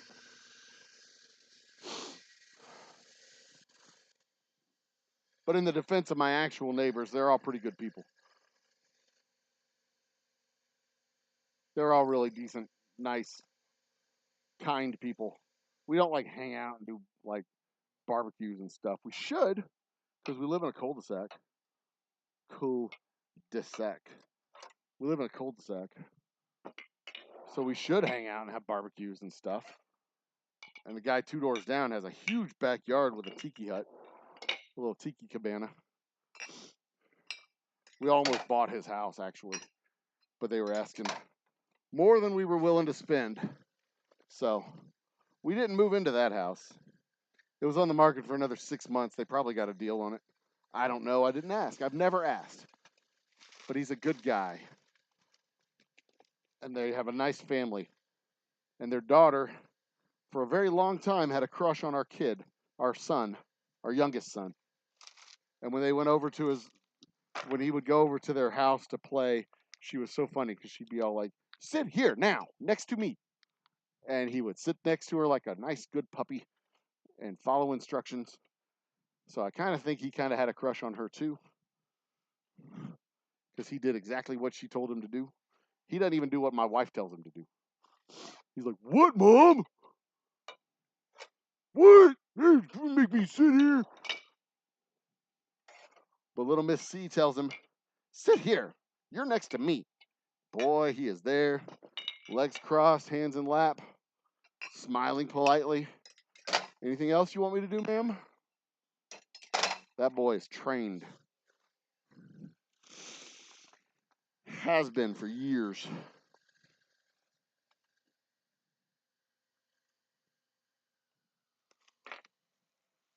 Uh-oh.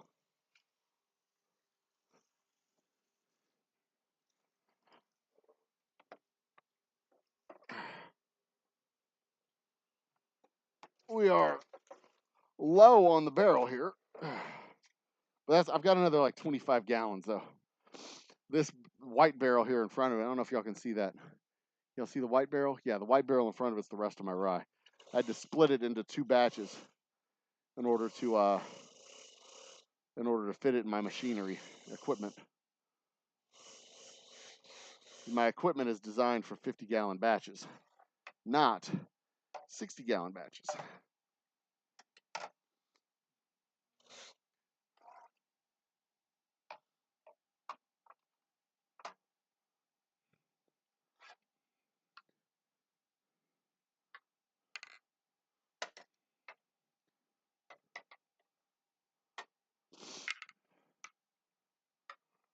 There we go. Last 4. And then I've got to filter that next batch of rye into there. Then we should get another We should be easily get another 10 or 12 cases out of it. So that's good to just sit and chill for a minute.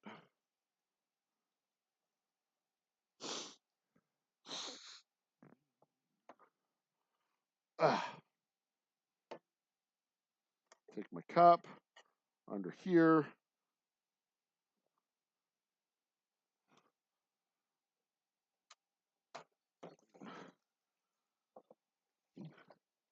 Drain everything out proper like. What's that?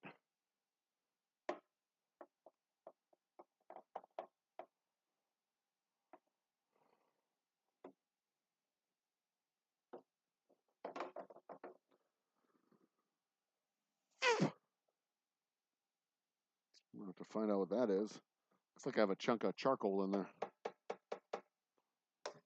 No, I'm not going to drink this. Although there's not much to it. Just a little bit. All right. Next up is the same as what we were doing before. Ow.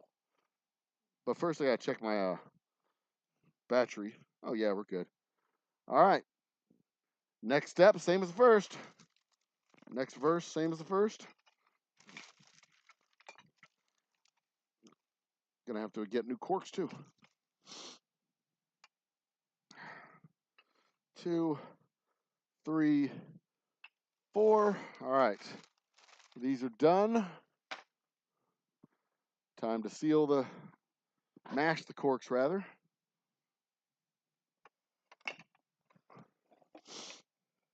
I don't even know what I was just talking about. I kind of forgot.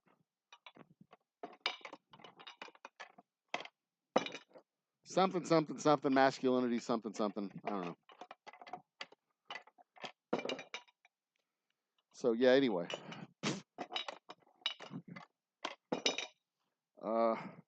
Move over just a little further. There we go.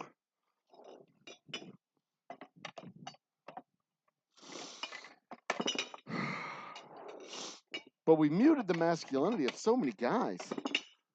And not because it's toxic, but just in general.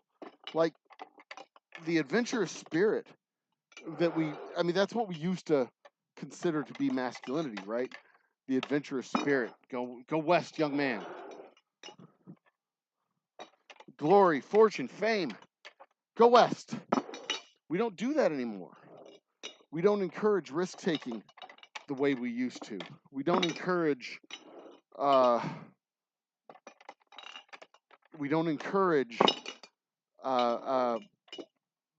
sense of adventure, the random left turn, finding out where it's going to lead you. We don't encourage that the way we used to, and living a life that where you don't know what the next thing is going to be. You know, my entire generation was taught by the boomers.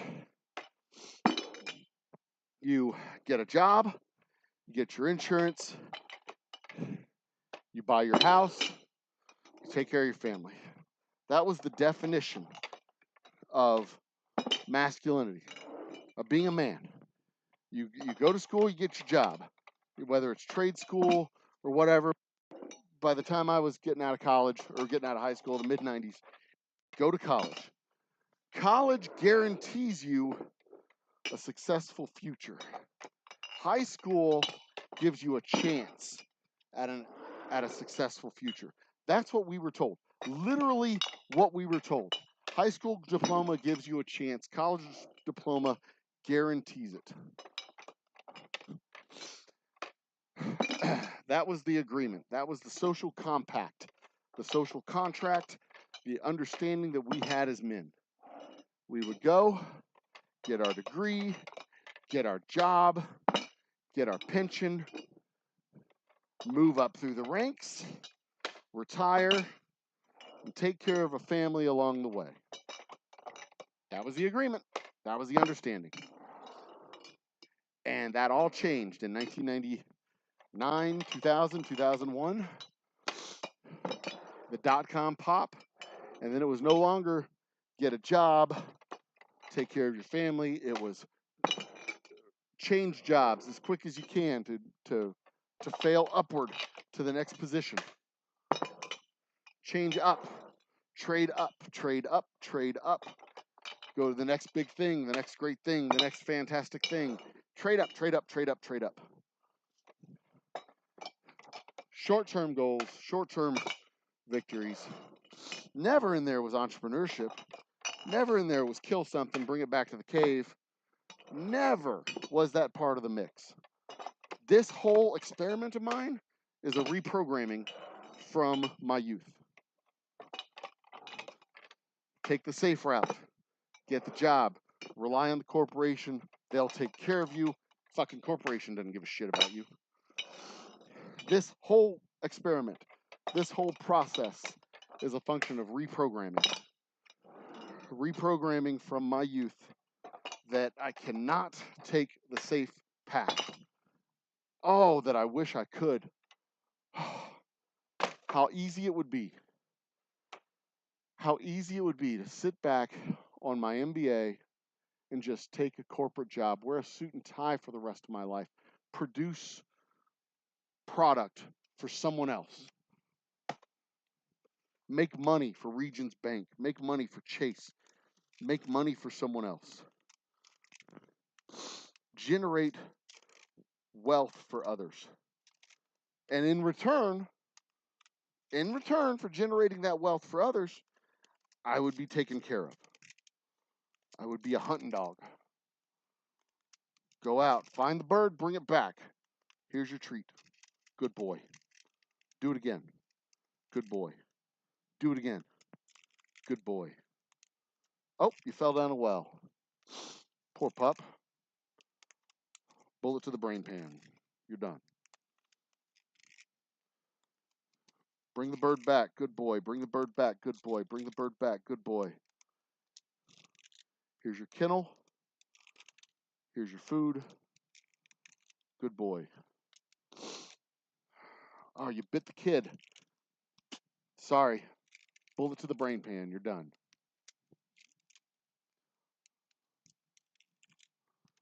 That's corporate life. That's the way I see corporate life.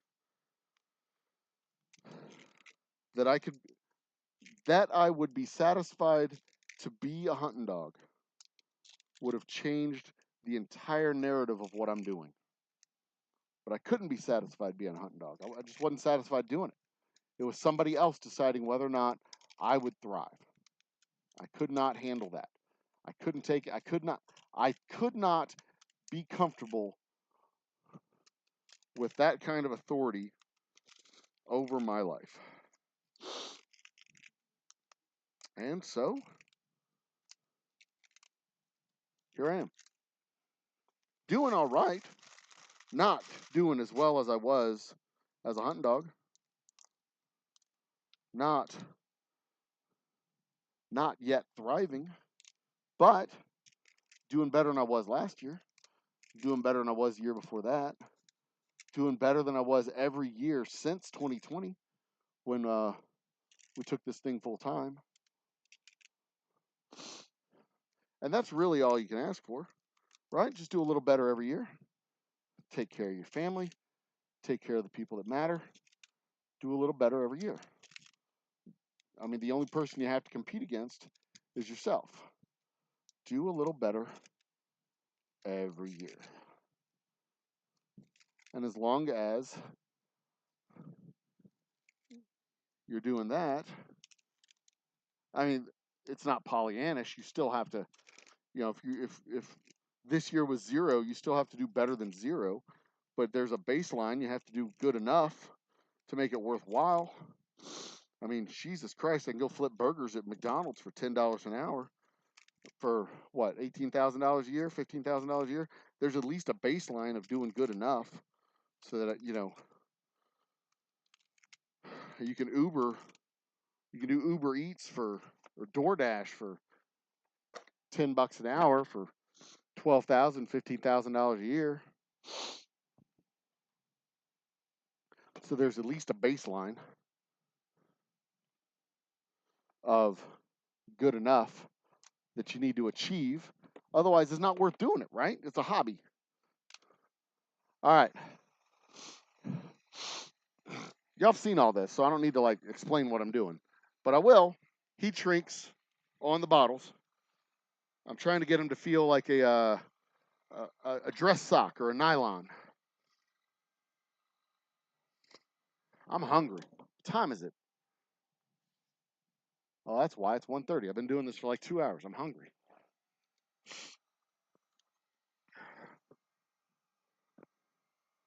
So yeah, there's a baseline of what good enough actually means.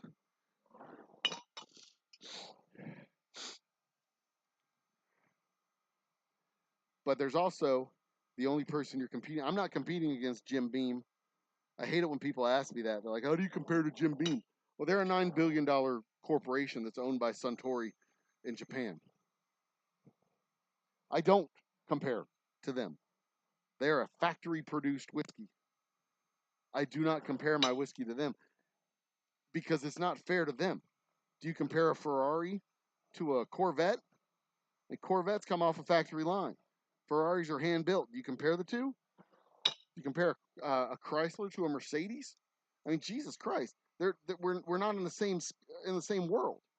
Mine's a $30 whiskey. There's a $14 whiskey. How do I compare to Jim Beam? I don't compare to Jim Beam. And it would be dumb to try to compare me to Jim Beam. Because that is a factory produced whiskey with armies of people telling you what it tastes like. This is a handmade craft bourbon, or in this case, craft rye, made in 50-gallon batches, aged to perfection, bottled by hand, blessed by nuns as they come by the distillery on a sunrise morning as they do their morning prayers. This is not something you compare to Jim Beam. Jim Beam doesn't have nuns blessing their whiskey. Their whiskey isn't bottled by a minister of the cloth. Yeah, I'm a minister of the cloth. Their whiskey is factory schlock. It's whiskey produced for the lowest common denominator of flavor. That's it. You don't compare the two. It's not fair to them. It's really not fair to us either. Because you're going to taste that, and you're going to taste ours, and you're going to be like, oh, I'll just spend $14 for some schlock and mix it with Coke. Because you don't really like whiskey. Ours is an experience from the top of the bottle to the bottom, the beginning of your glass to the end. It's an experience, a taste, cornucopia of taste and flavor. A range of emotion in every glass. You don't compare this any more than you would compare Broadway plays to each other. They are handcrafted, unique, individual, artistic experiences. They're all different, and they're all worthy in their own way of particular praise.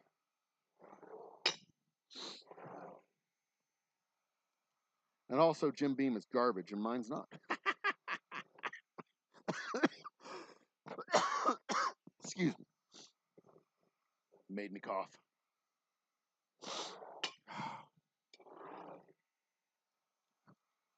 Ugh.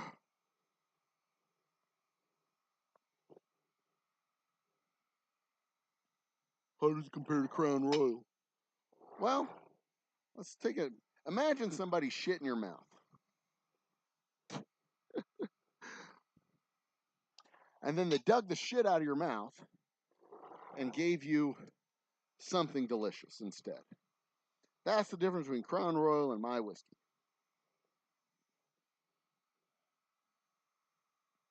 That's vulgar. All right, imagine somebody pissed in your mouth.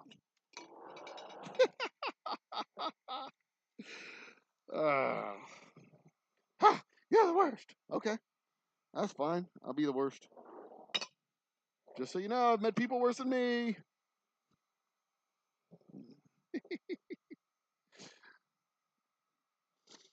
That's not fair. That's not fair to Crown. It's not fair to Jim Beam. Jim Beam is a $9 billion corporation that was sold to Suntory. People like it on its own merits. There's nothing wrong with it. A 4-year aged bourbon from Kentucky. It is, by all measurements of the word, generic Kentucky whiskey. It is, to a large extent, the standard. When you think of Kentucky whiskey, you think of Jim Beam. You think of Tennessee whiskey. You think of Jack Daniels. You think of Canadian whiskey. You think of Crown Royal or 7 and 7 or I'm sorry, Seagram 7 or some other, I don't know. But Crown Royal, surprisingly enough, has more of a bourbon mash than most of your other Canadian whiskeys. Crown Royal is 62% corn.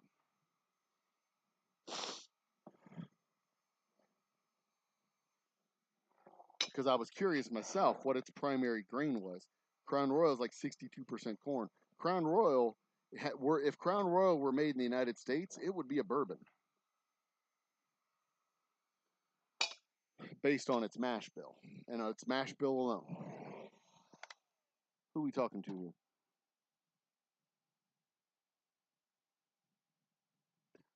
You want to compare, put each one in front of you and compare. Actually, I tell people that when they say, well, what's it taste like? I'm literally standing there with an open bottle of whiskey and cups. Like, you want to know what it tastes like? Fucking taste it. Don't ask me what it tastes like. I'm biased. You taste it. There's a reason that I actively avoid putting tasting notes on the website or with the bottles or anywhere else. I'll tell you about the history of, the makeup of, the design of, or the technical features of the whiskey. But I will not tell you what my whiskey tastes like. You have to tell me what it tastes like to you, because everybody's palate is a little bit different. And never once have I given people a sample of my whiskey and them come back and say, oh, it tastes grassy or oaky or, I mean, I've gotten all kinds of weird responses. Like, oh man, it really tastes smoky. My straight whiskey that's aged in used bourbon barrels, I've had people tell me it's really smoky. It's the least smoky of my 4 whiskeys. It's the one that touches the least amount of charred wood. I've had people tell me they can really taste the rye in my special reserve. You know what the rye content of my special reserve is? 0% rye in the special reserve. 0. There's 90% corn, 10% malted barley, 0% rye. But people grab that special reserve, they take a drink, and there have been more than a few people who go, wow, I can really taste the rye. That rye really has a pop. It's not rye. There's no rye in that, but okay. And I won't usually correct people. If you taste it, you taste it. I mean, I'm not going to tell you that you don't taste what you taste, right? I mean, you feel something, you feel it. I can't tell you that you don't feel scared or you don't feel happy or you don't feel whatever. That's not a thing. You feel it, you feel it. It's a thing that you felt. It's a thing that you tasted. It's a thing you experienced. I'll be all right. That's different. I don't usually get people pulling rye flavors out of this particular whiskey, but what you might be tasting is the oak, because this is a very strong oaky expression of the whiskey. And they go, yeah, maybe that's what it is. Okay, that's fine. There's no wrong answers when it comes to what you taste, because your palate is your palate. It's a very unique experience to you. I can't tell you what you taste any more than I can tell you whether or not you think a Pauly Shore movie is good. Spoiler alert, it's not. Your opinion's wrong. Pauly Shore is a terrible comedian and a terrible actor. And a terrible person, from what I gather from people who know him. But, that said, I can't tell you if that movie's going to be good or not.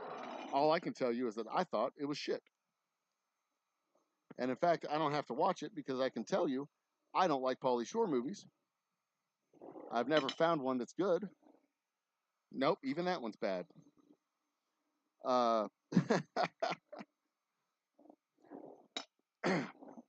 Because I just don't find him to be funny. But that's me. You might. You might be a terrible person. You might find Pauly Shore to be funny. But that's on you. That's between you and your fluffy Lord and Savior. Not between me and your fluffy Lord and Savior.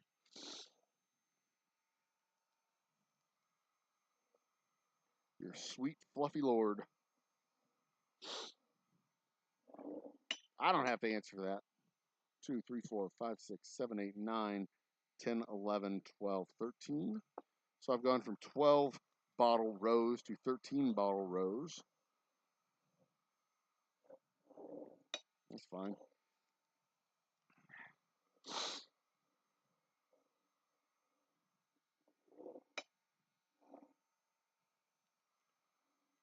But yeah, I will never tell you, because it is also flavor notes are extremely subjective. If I tell you it's in there, you're going to try your hardest to find that flavor. And that's going to take away from the experience of everything else.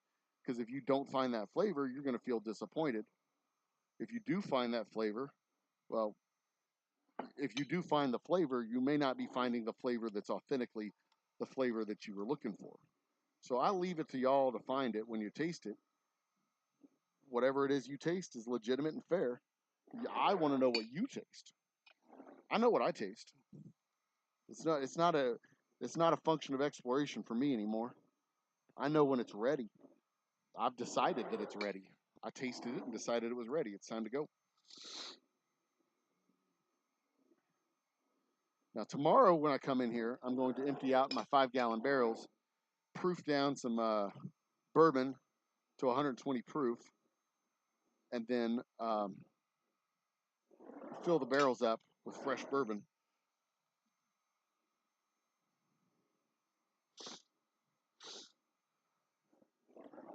And then we'll have our November bourbon ready to go. No, it'll be May bourbon ready to go in May of next year. And hopefully I'll be able to get another set of barrels in a couple of months, and we'll have a batch of bourbon ready to go right behind it.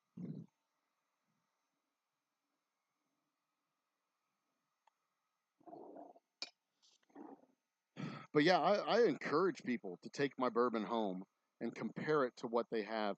Like, you want to know how it compares? You've got bourbon in your cabinet. Compare it. I don't compare my bourbon. I do not. I know what my bourbon tastes like. I know what flavors I'm going for when I make it. And if you want a fair comparison, Woodford Reserve. Woodford Reserve is a fair comparison for my whiskey, especially my bourbon and my rye as well, because my rye is aged longer in order to match, in order to be similar to bourbon's or to Woodford's longer aged rye. Their rye is aged 7 years. Yeah, my rye with the extra oak staves has that 7-year profile, just like Woodford Reserve, or similar to Woodford Reserve rather.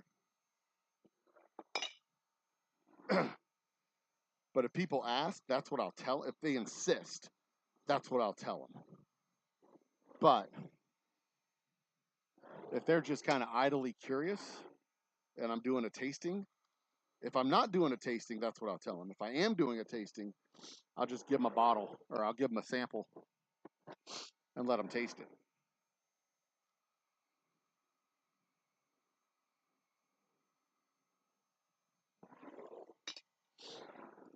Because I mean, geez, I've got a bottle, I've got samples, I've got a pour spout. Let's do it. Why are you asking me? What's it taste like? It tastes like you're a fucking coward. Wrap your lips around this cup and drink. It tastes like you're a slack-jawed local who can't think for themselves. Come on, man. Quit believing that Buffalo Trace is the end-all be-all. It's not. There's better stuff. Here. Try it.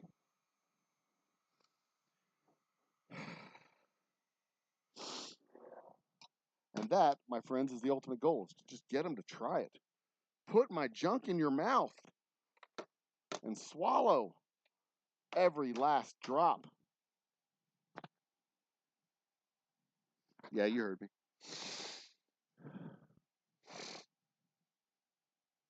All right. See where we're at on sub. Still it's 37.65. That's cool. I'm going to run a couple of shorts tonight and probably will bust through 3,800 tonight or by morning. I think I heard a car close. Car door shut. Nope. Okay. I'm running out of steam again. All right, do these labels, box up the rye, and then I go eat lunch. Ugh. That's the plan. Ugh. It's 1:43. So I should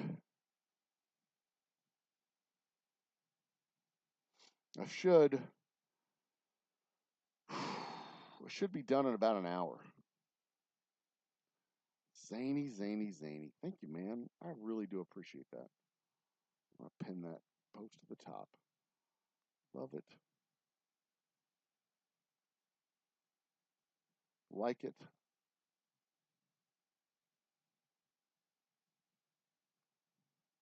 Pin it. Come on. Give me the option to pin it.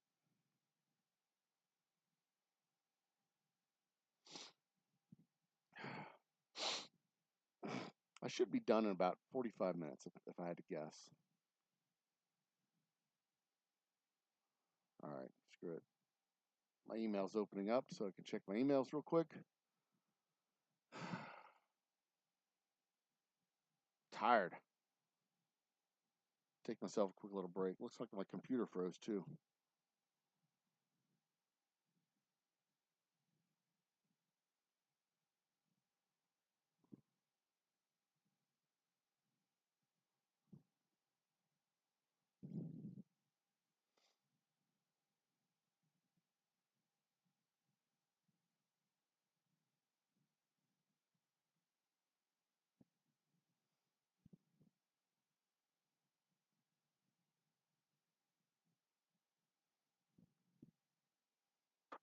Ugh.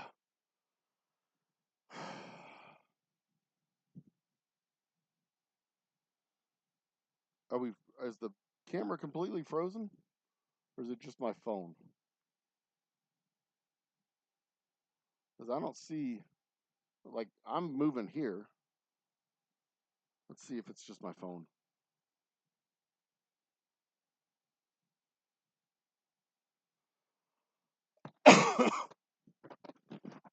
You ordered my junk?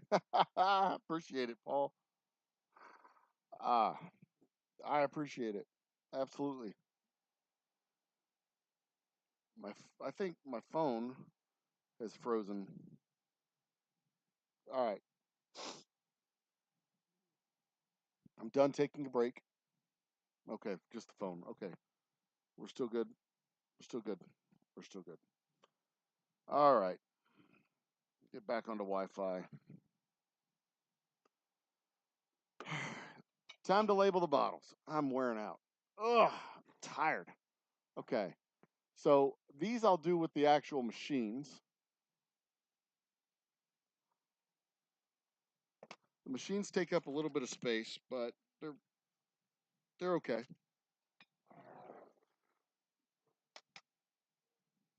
So they put it on the platform, scroll it down, get a nice even placement every time. I still prefer to do the back ones first, the front ones second. I actually should do the front ones first and the back ones second, but I prefer to do one label at a time. Back then front or front then back. I don't like doing two at a time, front and back, because it just feels like it goes faster this way.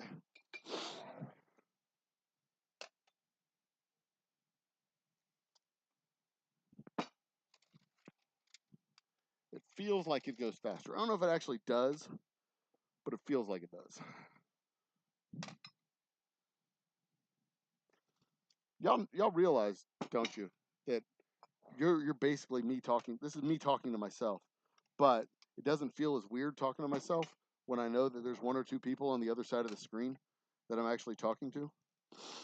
It feels like I'm talking to people in the ether.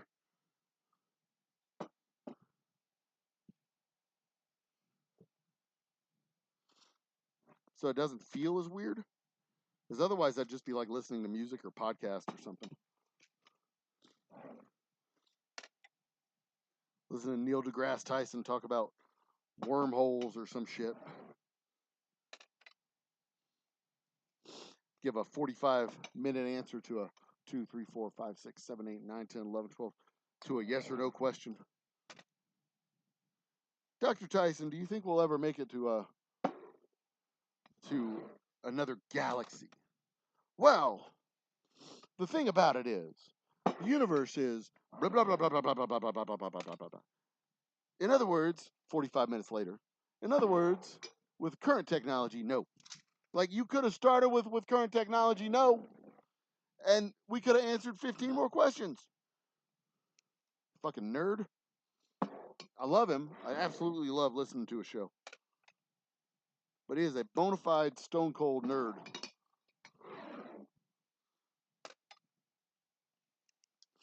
And one of the things that really that bugs me about him, I mean, I love his explanations. He makes everything very approachable. That is true. He makes everything very approachable and understandable. He turns real science into pop science, but not dumb science. You know, like he doesn't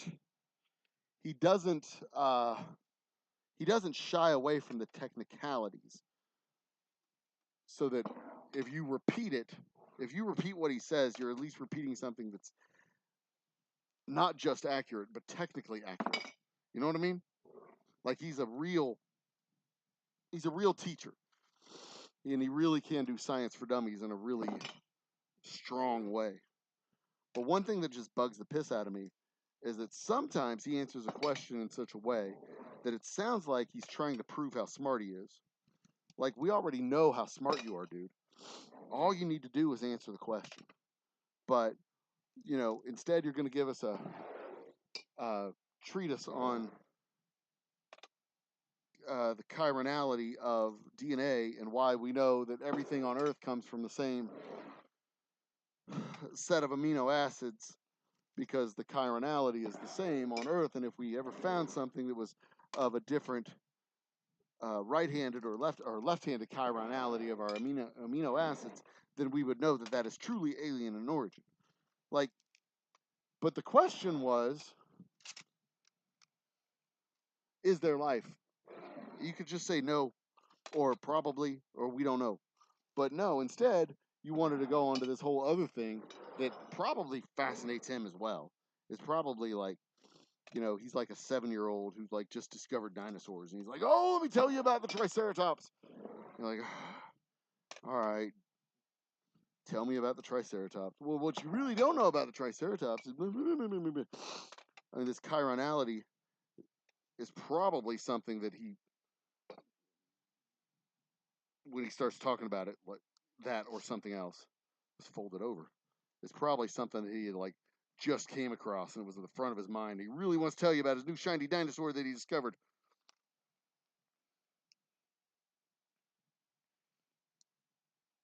And chironality is probably not the word that I'm thinking of. But it is true that all of our amino acids are right-handed amino acids. They go this way. They curve around this way. Curve around this way. So they start up here, they curve corkscrew down like that. All of our amino acids go that way. That is a true thing that I found out from Dr. Neil Tyson. We will in a few billion years crash the Milky Way galaxy. Well, yeah, but that's a galaxy finding us, not us going to a galaxy. Honestly, I don't even know if we want to. They talk about choosing the bear, right? That's actually one of the things that fascinates my kid. He wants to, 1, 2, 3, 4, one more.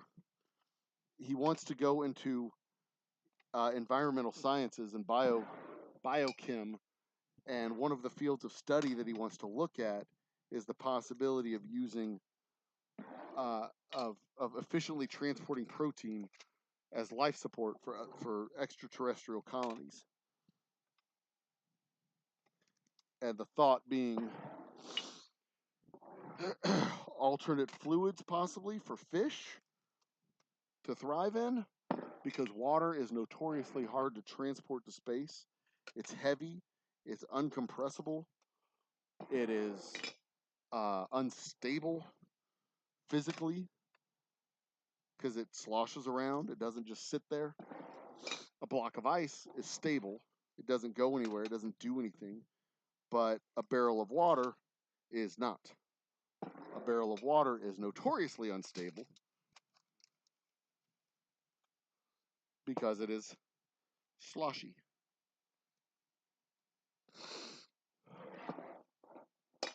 So, like, these are all stuff that he wants to study. He's talked about getting his doctorate in environmental sciences and the viability of fish on Mars, because the theory for a high school senior is that when you're underwater, you're already weightless, so fish should be fine in a place like Mars that has diminished gravity on versus plants that would have trouble adapting to a lower gravity environment. And fish also have diminished sunlight underwater, so they shouldn't have any problem adapting to an environment that has diminished sunlight. I was like, you know what? That's pretty fucking sharp to be thinking about that. When you're 17. 1, 2, 3, 4, 5. 1, 2, 3, 4, 5, 6, 7, 8, 9, 10, 11, 12. I think I might have more.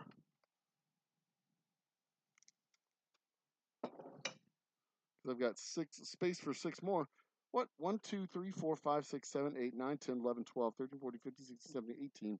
So these 6 go here. Did I make 6 cases?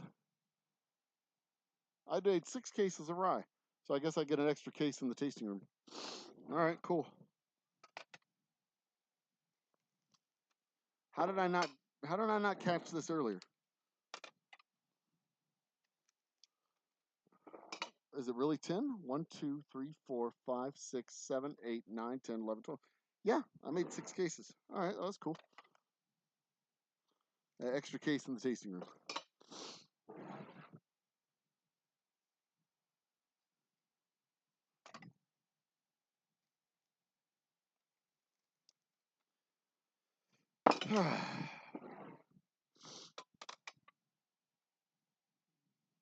I'm disappointed in y'all for not counting how many bottles I was doing and not catching my error.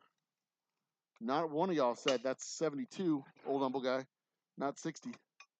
Not a one of y'all. I'm so disappointed in all y'all. Shame.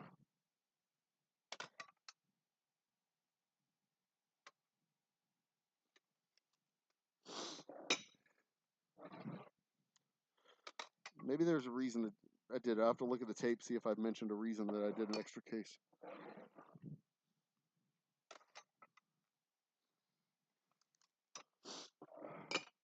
I did an extra case because I screwed up is what I did.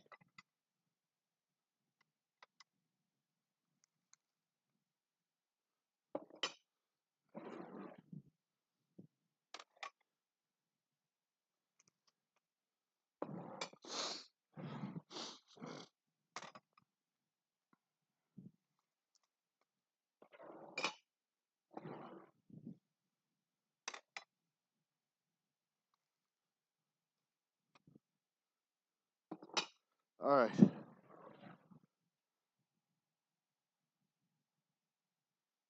Paste picante sauce.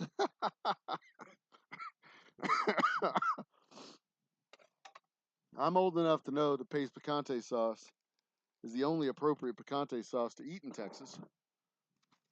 Not that New York picante sauce. New York City. Old El Paso's paste picante sauce. Made right here in Texas.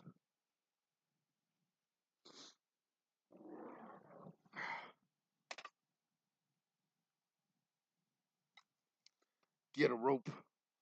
That was the New York City.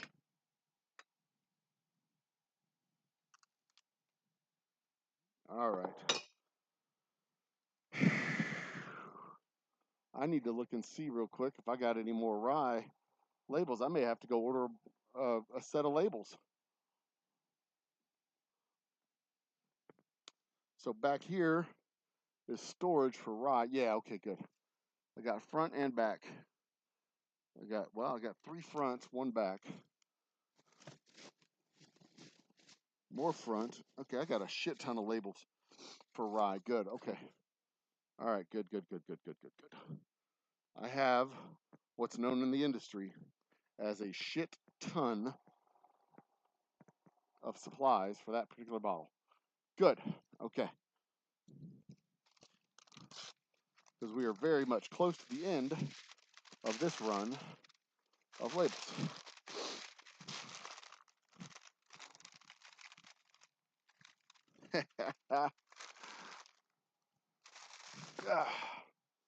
All right. This label machine, these label machines have served us well here. I'm quite pleased with these machines. They're not the best machines, but it's a fast machine. It keeps its motor clean. It's the best damn motor that I've ever seen.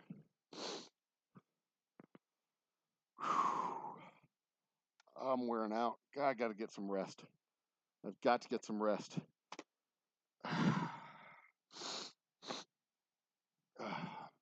When I'm done with this, I go home and I make my schedule for June. And I put new bike tires on my kid's bike. I have 6 bike tires that need new tubes. She was the best damn woman that I ever seen.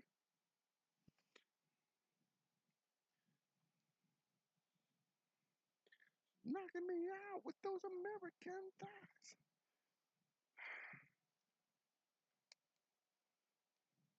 And I'm going to need more front labels. So it's just over there. I'm going to go ahead and get some more now. Probably ought to blow my nose too. Lord. This infirm body of mine. This old body of mine. Wearing down and breaking down. Being feeble. Lord. Oh, fuck you, ASCAP. I sang a song. Pretty sure it's not licensed. Eat a dick. All right, there's my boom. Double oak straight rye.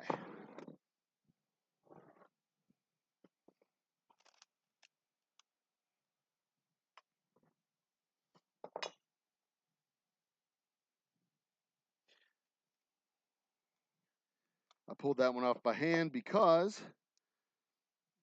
it was crooked. So I wanted to straighten it out. I'm trying to straighten out the labels themselves.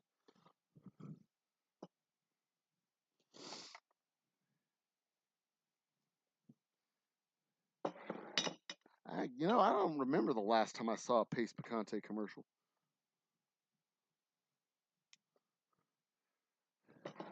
Threatening to hang people is not exactly what folks would consider to be good marketing these days, I don't think. But maybe it is. What do I know about marketing? So the idea of the thought of having several commercials for our white series of liquors. You know, we've got our brown series of liquors here, our brown waters, our bourbon, rye, straight whiskey, special reserve. Then we'll be adding in a white series for white Christmas, for white, having a white linen party. For Thanksgiving, having the Halloween party for the absinthe, doing a white Christmas party, a white tie party for New Year's to celebrate the all three of them, right? And then doing like a video, like saying, and it's going to be an all white event. And then somebody coming up to me with like a clipboard, whispering in my ear, like, you can't say that. Why can't I say that? Because it's not all. Oh, yeah, I hear it now. Okay, how about, what if we do clear liquor, an all, what if I just stick with it's like a white Christmas event? Winter will be white. All your Christmases will be white. How about that? Can we do that? Like, yeah, that'll probably fly. Okay, we'll do that. Then I go, okay, we're gonna celebrate with $10 flights of liquors. We'll have 2 different flights. They'll both be separate, but they'll be equally priced. And they go, cut. Coming up and say, you can't say that. What? Can't go separate but equal. Oh, yeah, I hear that now. Okay, yeah, I got you. What should I say instead? Say different flights with different mixes. If they want to mix them, they can. Oh, yeah, we could do mixed flights.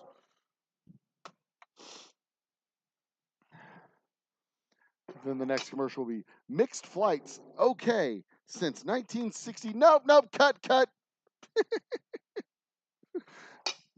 You haven't even been around since 1965.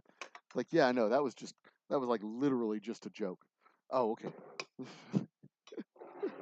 I wanted to get you off your seat. Ah ha ha, you did it. You good job.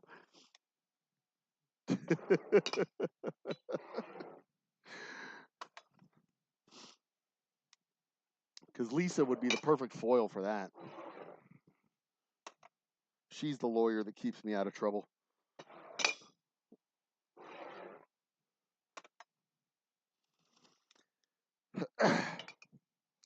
With this machine, I can do 100 front labels and 100 back labels in an hour.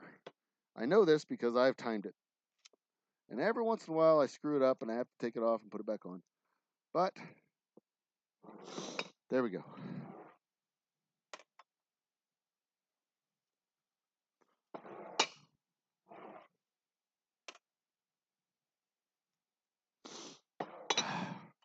What's the story down here?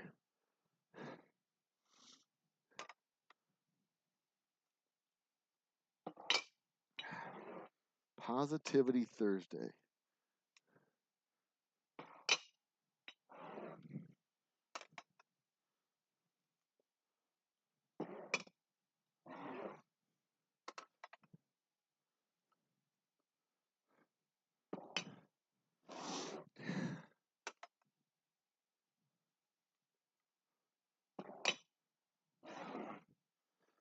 Special reserve ready on the 7th.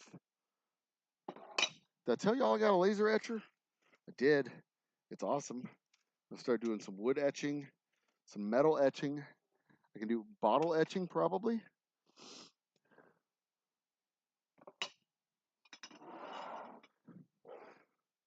But I'm not sure. I'm really not sure about the bottle etching. What function I'll have for that. But I am going to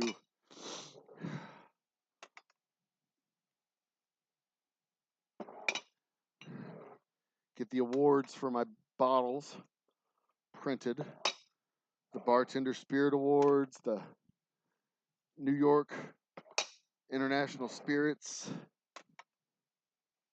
I'm going to have a set of challenge coins made, but they're not going to be challenge coins. They're going to be $5 flight coins.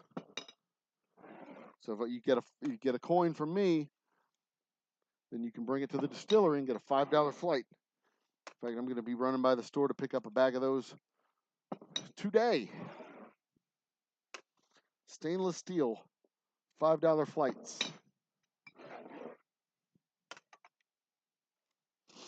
I've already etched some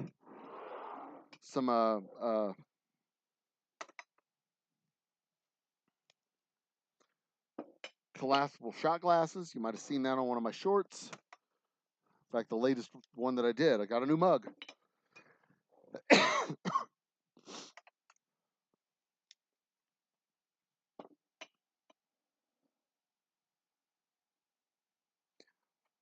One, two, three, four, five, six, seven, eight, nine. 1, 2, 3, 4, 5, 9, 10. I don't know how I fucked it up.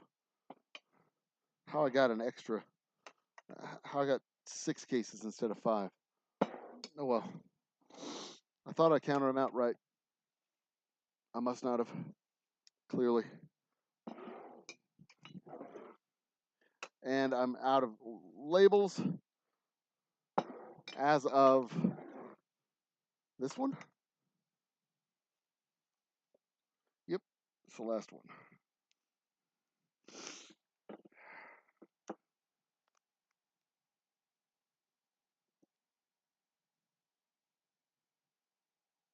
There we go. All right. I could replace the spool on this machine, but I'm not going to, because it would take me about that much time to replace the spool as it will to actually just take the labels and do them by hand. So I'm going to do them by hand.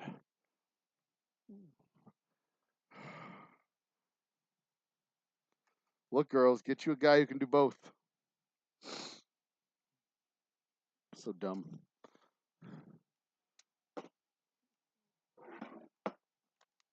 I like what Cher said when her mom said to settle down with a rich man. And she said, Mom, I am a rich man.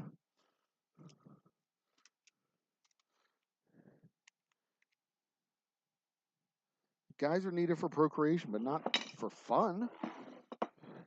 Guys are great. We just don't need them. Same thing with chicks. Chicks are great. We just don't need them. We like having them around, but we don't need them. Jesus. That's part of that whole men going their own way movement. The MGTOW incels. Sad men who are afraid of women. They're choosing the bear.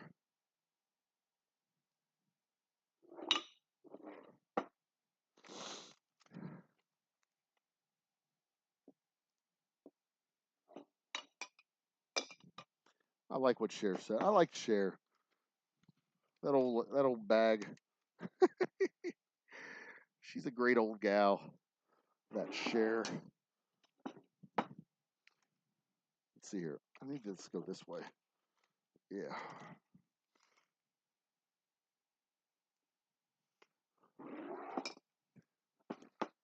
She oozes femininity and sexuality and strength, boldness.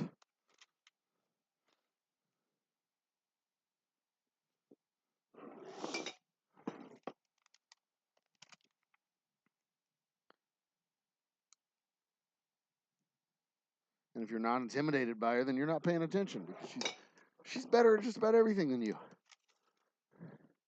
Mostly because she's been around since the 1700s. She's old. See what I did there?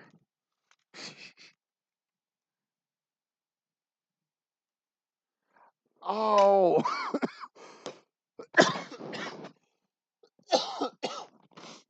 My card wasn't working today because I canceled it because we had a weird charge on my card. I couldn't remember. My card wasn't working. My card didn't work when I tried to get gas today. And then I went across the street to get Starbucks, and my card wouldn't work at Starbucks either. And I couldn't figure out why my card wasn't working. It just occurred to me that I had a weird Disney Electro charge on my card, which now I think it might have been our Disney Plus subscription renewing. And I didn't recognize it, so I said it was fraud. And the card was canceled. And that may be why, that's why my card wasn't working. Not because we're broke, but because I canceled my card. I'm such a dip. All right. Everything's labeled up. Time to box it. But I'm only going to box 5 cases. I'm not going to box the 6th case because the 6th case is going to go to the bar. 1, 2, 3, 4. Take these bad boys to the bar in the tasting room. Chugga, chugga, chugga, chugga, chugga, chugga, chugga, chugga, chugga, chugga, chugga, chugga, in the tasting room. Whoop, whoop, in the tasting room. Whoop, whoop, in the tasting room, in the tasting room, in the tasting room. That was the house band singing in the tasting room, a song that we sing when we go into the tasting room. I gonna have to make another trip. It's fine. If I gotta make another trip, I'm gonna go ahead and bring 4 at a time. In the tasting room, chug chug. In the tasting room, chug chug. In the tasting room, chug chug. Yeah, we are in the tasting room. Whoop whoop. Did you wanna go into the tasting room with me? Did you wanna go to the tasting room? Oh, in the tasting room with me. Oh, in the tasting room. Cha. All right. So 1 case into the tasting room, and now 5 cases batched up, to be batched up, and sent to the distributor. The distributor has already been notified that we have this available and ready to go. The response from the distributor was, when will the special reserve be ready? Motherfuckers.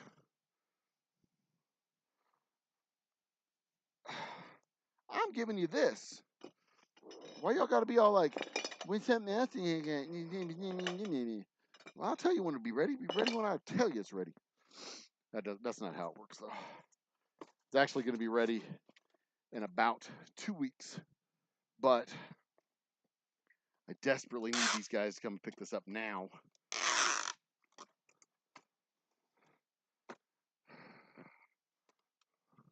So that we will be able to pay rent on June or July 1st.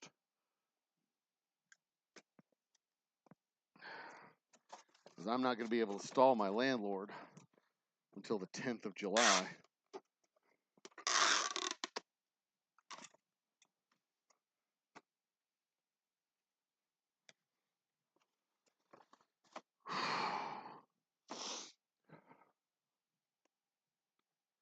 I'll try, but I don't think I can. I don't think there's a scenario where I give a good enough blowjob that he'll hold off for 10 days. I don't know how good a blowjob I can give, to be honest. Never done it before. I'd have to probably have to practice a few times, right? But I guess I got all of June to practice. Watch some instructional videos, maybe. I don't know. How do you learn how to do that? How do you learn how to do it in such a way that it pays for rent? But I suppose he is married, so I kid.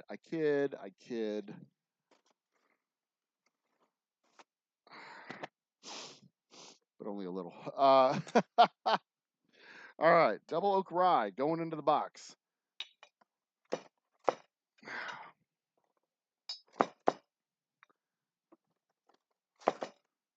I mean, truth be told, it's probably not that hard to give a BJ good enough to pay for rent. The key is you probably got to give 5 or 6. I mean, what would you pay for a BJ, right? What would I pay for a BJ? $100? No, wouldn't pay $100 just for a blowy. What's the going? Do y'all know what a going rate is with escorts these days? $50 for a blow, just a quick blowy. right? That seems fair, doesn't it? Maybe closer to 25. Because I mean, I'd pay $25 for a good meal, right?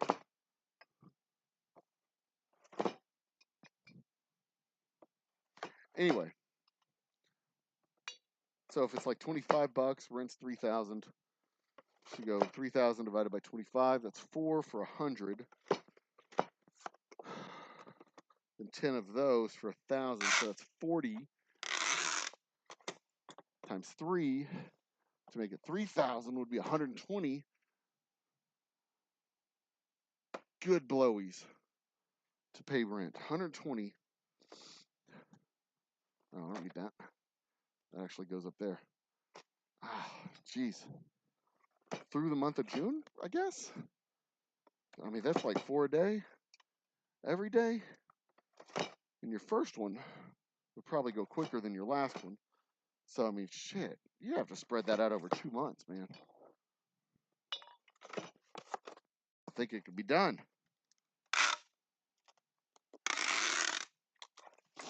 I don't think it can be done, boys. Plus, I'm an amateur. I mean, it'd be like never having done it before.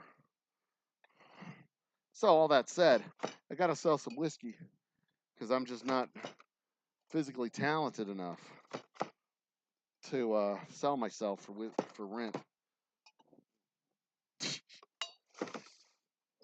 Maybe if I was prettier.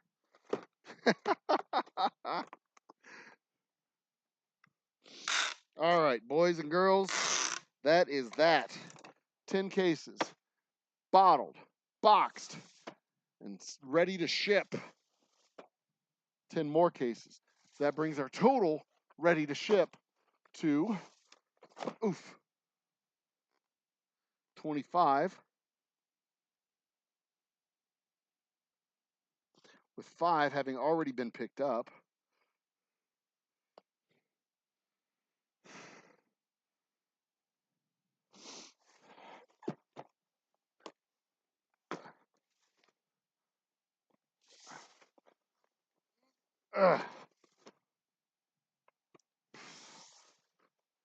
Let's get 30 out the door.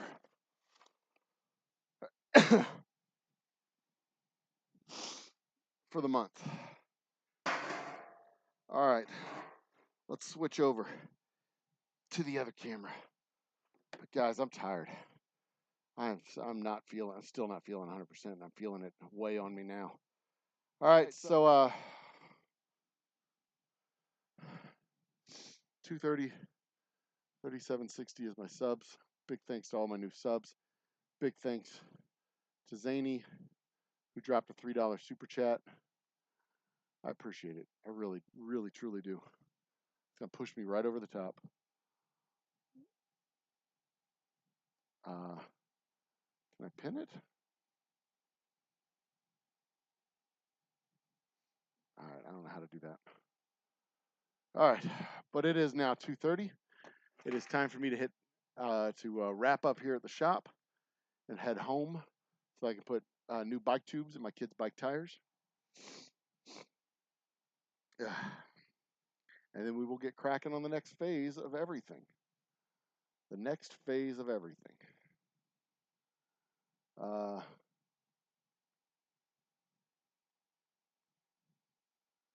I did that. Can I do this? What's this? It was not letting me pin the comment. I wonder why. All right, whatever.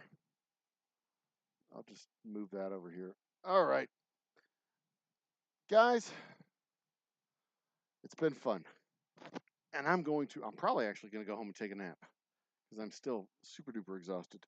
Which one of these am I going to do? We'll go with the new rye. We'll go with this one. Because we finished with rye. We'll finish the show with rye.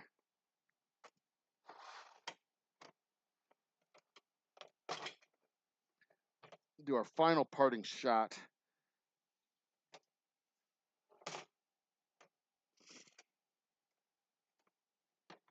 And I'll probably end up doing a show at some point in the very near future, a happy hour show, discussing the complicated relationship we have with alcohol, with all of our vices here in the United States, whether it's sex, drugs, alcohol, rock and roll, whatever it is.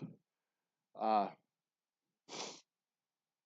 we have a very complicated relationship with our vices. He's drinking during the day. Oh my God, he's gonna die. Yeah, that's not how it works, homie. It's not how this shit works. But cheers to you fine folks. Continue to be awesome to each other.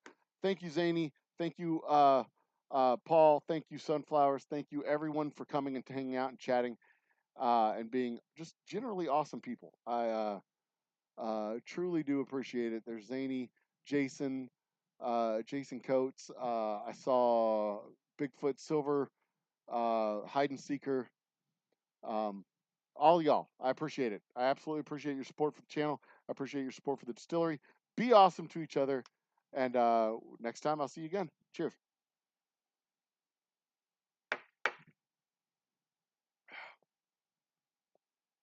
Closing screen.